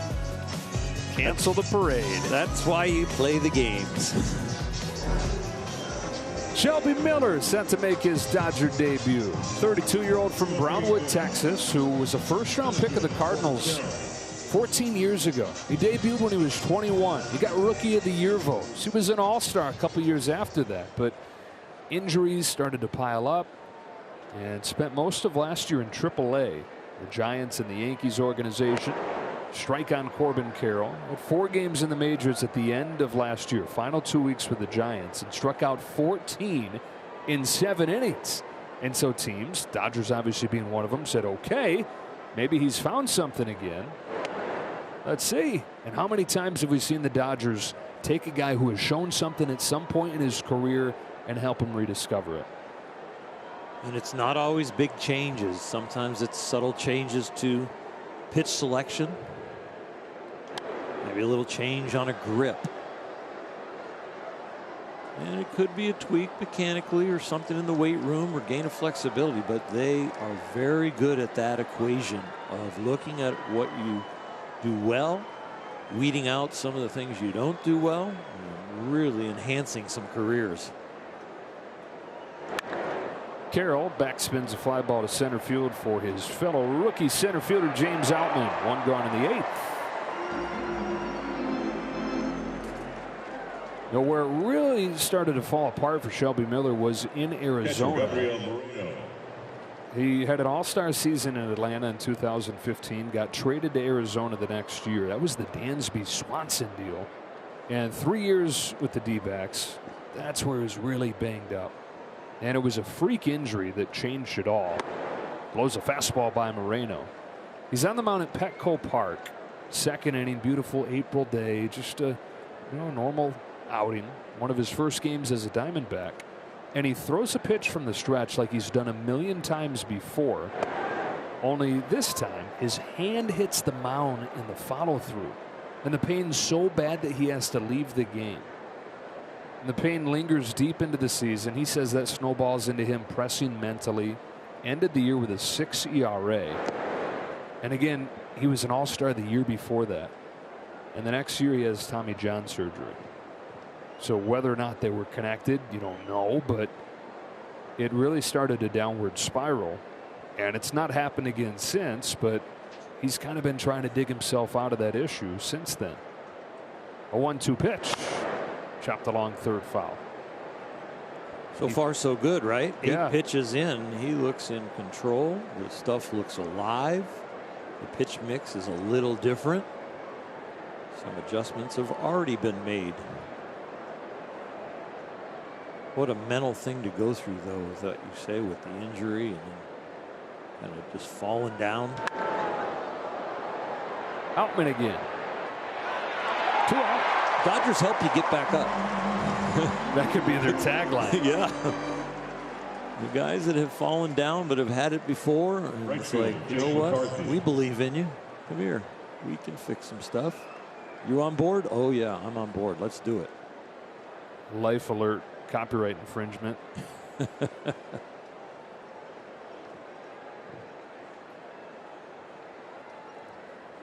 Jake McCarthy 0 for 2 tonight. Arizona started this game 3 for 5, 1 for 19 since. And Dodger pitchers have faced the minimum since the second.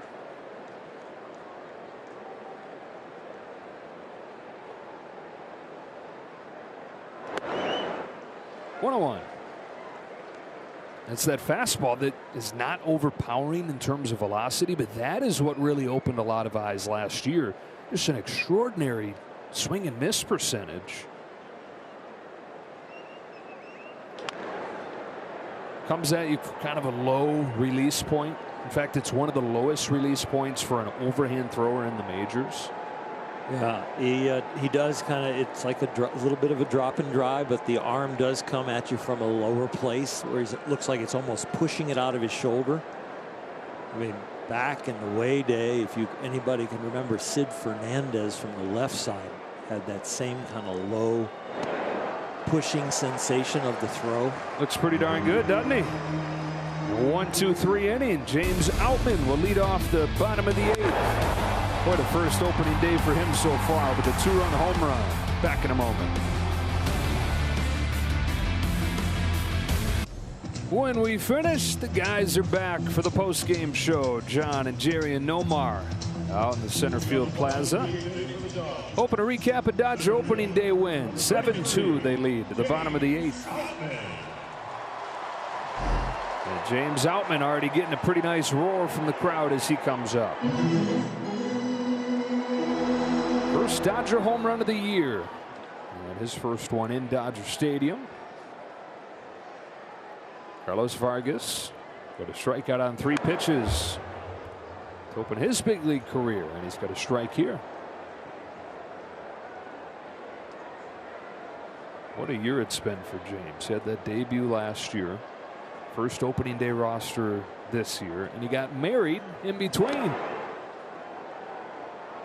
His longtime girlfriend Dasha, and they went on a honeymoon, Caribbean cruise. Pretty good last year.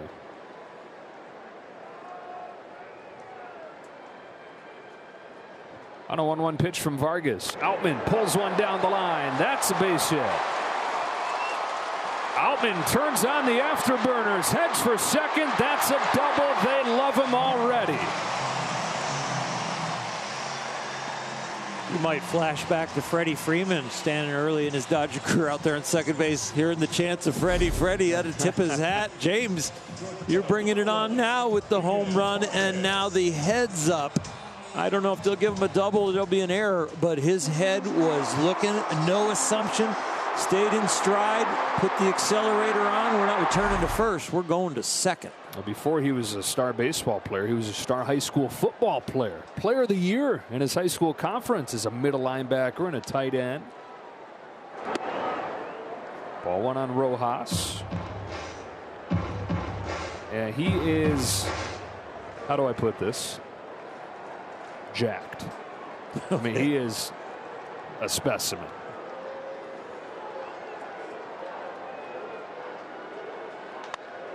That is a fair ball that ricochets off Ryan Blakeney, the third base umpire, and prevents Miguel Rojas from getting his first RBI as a Dodger. Ryan. 104 off of the bat. But the wherewithal to say they need a call and no pain. Well, maybe pain a little bit after the arm goes fair ball. The arm said fair ball. I don't know if you read his lips. It didn't say fair ball. They said, oh, fair ball. Dodgers trying to add on. First and third for Betts. Looking for his first hit of the night. I thought Miguel Rojas was supposed to be a glove guy. He starts the year with an error, but he's got 2 hits. Yeah. You know, what's interesting is he's had some good offensive seasons. Hit 290 in 2017. He had 284 in 2019. And in the short 2020 season, he hit above 300. Last year was his worst year. But it makes sense when you figure out that he was dealing with a wrist injury and a hand injury the whole year that was so bad that he had to undergo 2 surgeries to fix it. How do you hit with a bad wrist and a bad hand? So the hand is better and the mentality's a little bit different. For a lot of his career, he's been, okay, I'm just a guy that puts it in play. I avoid strikeouts, just bat the ball. Dodgers are encouraging him to cut it loose and swing hard. Betts down looking 100 to the corner. And we've seen tonight, right from the first pitch that he saw, aggressive swings. And not looking at all like a bat to ball slap hitter. The short version of that is don't get cheated. And he's not getting cheated.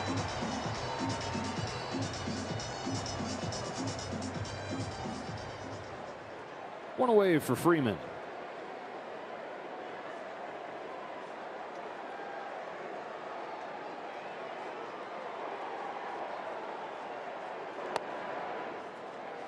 Dr. Krajewski gives us some fun trivia. Okay. The last 4 first home runs of the year. It's tough. Barnes? Yeah. Ooh. That was last year. Yeah, so was last Outman year. this year. Outman in 23. Yep. Barnes in 22. You got 21. You got me. In 20. That's just so long ago. I mean, I could 20. I'll say Bellinger. Kike. Okay. 21 was Bellinger. Uh-huh. But he passed Justin Turner on the base paths. That's right. And so somebody else got a chance to do it. And the first home run of the year didn't even leave the park. Inside the Parker from Zach McKinstry. Oh my goodness. Yeah. Now of the Chicago Cubs. Yeah. You don't have to say, "Oh, we'll see him in a few years," or this or that. You see everybody every year now. Full count. No matter where they end up in the big leagues again, everybody plays everybody this year. You like that? I think it's another interesting twist. I think, you know, this thing about baseball and the rule changes and all the data they collected and all the experimentation and changes. Freeman takes a walk, bases loaded. They might have become a master coach with what they've done, because a good coach, you know, a bad coach tells you what you do wrong. A good coach tells you what you should do right. And a master coach finds one thing that fixes like 5 things. Baseball might have got this right with the clock and everything, because it's fixing a lot. Speaking of fixing, I need to fix something. What happened? Zach McKinstry is now with the Tigers. Oh. I'm sorry. It's okay. Torey Lovullo, another call down to the bullpen with Will Smith, hottest man on the planet right now. 3 hits tonight, 3 runs knocked in, coming up with the bases loaded.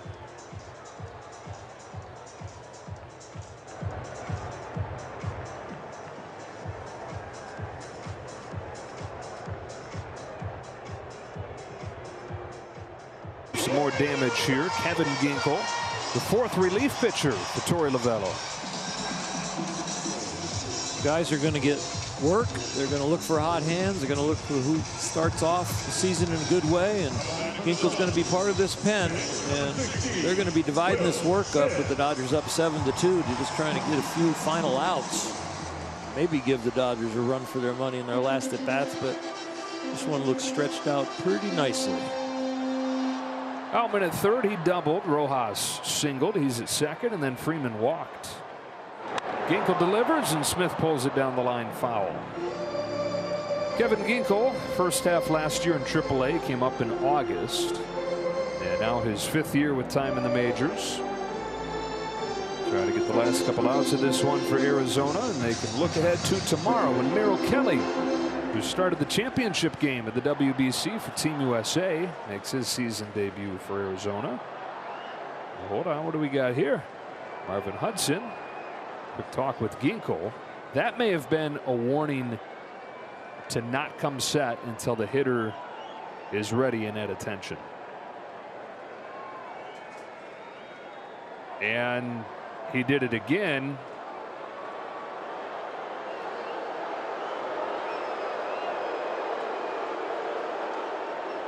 You've got to wait for the hitter to be ready.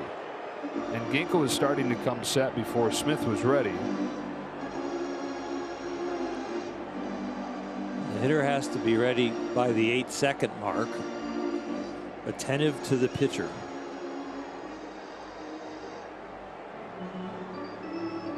Should be an automatic ball if there's a warning and then it happens again like it looked like it just did. It would be considered. They're trying to break the pitch clock violation. Yep, 1-0.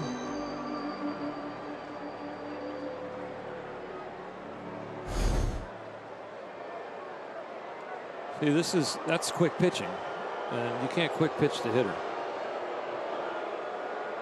The hitter has to be ready by 8 seconds. If he's got all the way up until 8 seconds prior to the pitch to get ready. You can't all of a sudden just guys outside the box making a practice swing. You can't just go to your stretch and throw a ball. And why is the signal a pitch clock signal? Because the rule is written technically as circumventing the pitch clock rule. And so you see the ball added to the count. It's 1-1. Yep. So there is our first infraction in a Dodger game.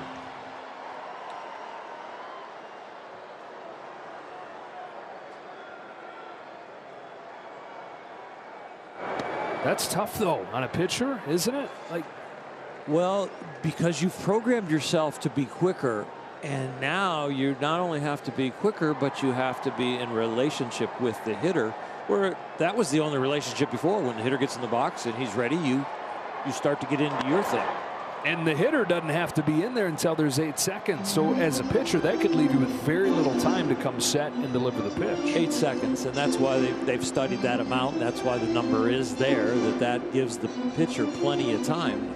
And that's what, would lead to maybe more pitchers calling their own on the pitch com. And you don't have to wait for the hitter to be in the box to get what pitch you want to throw. Full count. We're going to have quite a few situations to creep up here in the first month or so.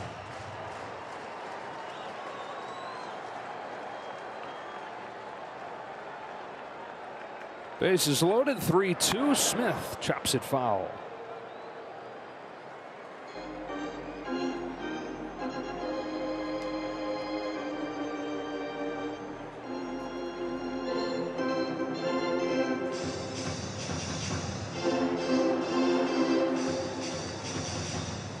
Dodgers have 7 runs on 12 hits and 5 walks in this game. Another 3-2. Smith lifts it in the air to center field for Corbin Carroll. This will be plenty deep enough to bring home James Outman, and Will Smith on opening day has driven in 4.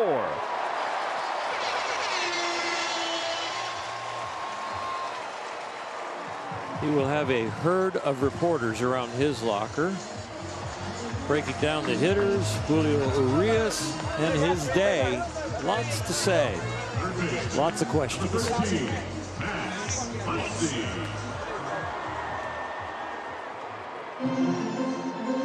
Smith last year drove in a career high 87, and flying start to a follow-up campaign. 4 knocked in.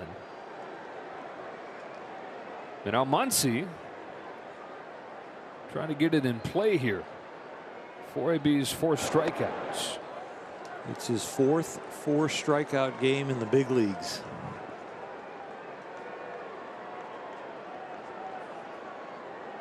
He's never had 5. Keep it that way. Psychologically, you analyze as a pitcher right here. Guy's got 3 strikeouts, guy's got 4 strikeouts. You have an idea he doesn't want to get to a 2-strike count. So you pretty much know early in the count, I just got to make the ball look like a strike, because he's probably swinging. He don't want to get to 2 strikes. Ripped down the line, foul. He's getting to a 2-strike count with a very nice foul ball. Some confidence there to get that barrel on it. And then also psychologically, if you're Muncy, it's like, okay, put last season, close the book on last season, new year, new me, feeling good, and then this is how it gets going. And it's just one game, but geez.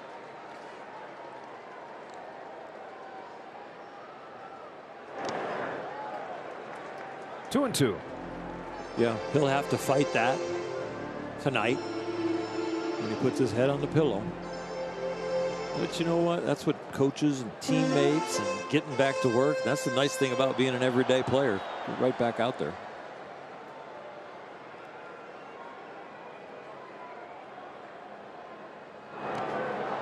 First 5K game of Muncy's career. Only one way to go from there, and 161 games to travel that path. Cy Young Award winners, including our own up here, Noah Hershiser. The ceremonial first pitches. Rick Dempsey on the receiving end of yours. Soch was over there to catch Fernando. And Dave Roberts played center field behind Eric Gagne. Ceremonial catcher for those first pitches. 8-2, Dodgers in front as we go to the 9th. A lot of fun when you get to throw out a first pitch and you're looking to see this beautiful Dodger Stadium, the fans and cheering, and everybody's great to see everybody else too that participated. And how about Tyron Fernando's jersey number this year? That is going to be a fantastic year-long celebration. And you won't say it for yourself, so I'll say it for you, but you are going into the Ring of Honor. It's quite an honor. Manny Mota and I are getting named to the legends, and yeah, that's pretty special. Pretty special. You know, after that first pitch ceremony, Clayton Kershaw and Sandy Koufax came onto the field, and John Suhu is being honored this year as a longtime team photographer. John took a picture of all the Cy Young winners, so that's going to be definitely going in the office. Love that. Top of the order for Arizona, Yency Almonte's season debut, and a strike. He led the majors in ERA last year. Who is Yency Almonte? 1.02 ERA. Coming over from Colorado, where he had really struggled, and a lot of guys do at Coors Field. He had a 7.55 in his last year in Colorado. Then he comes to the Dodgers, and totally different guy. Pop up off of the bat of Kyle Lewis, who is 0 for 4 in his D-backs debut. One away in the 9th. He goes from a guy that you're not sure you want to give him the ball to a guy who looks like he's got ice water in his veins and is totally confident and will locate all of his great stuff. The slider can be tight and sharp and hard, and it can be a big sweeper. Fastball is electric. You know, the slider had been one of the worst in the majors in Colorado, and it became one of the best last year. The league hit 119 against it. A ball on Marte. It's a completely different version of the slider. Less drop, more sweep to it. In fact, 4 more inches of sweep than the average slider in the majors. It's one of those pitches that you kind of think has another gear, right? It goes, it starts its break, and then at the end there's just like, oh, what happened to the rest of it?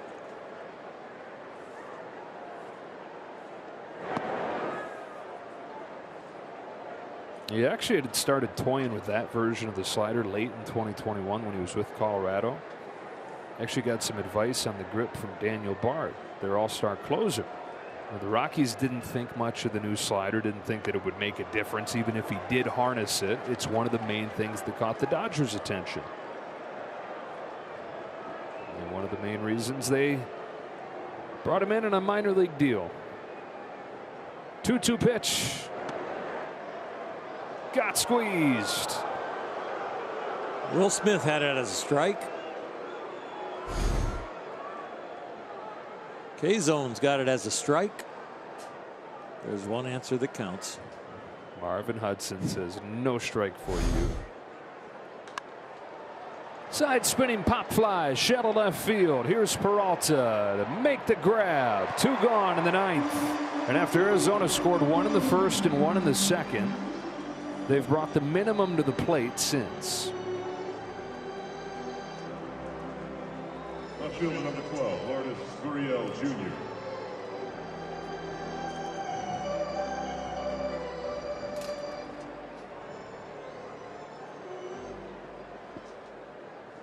Gurriel.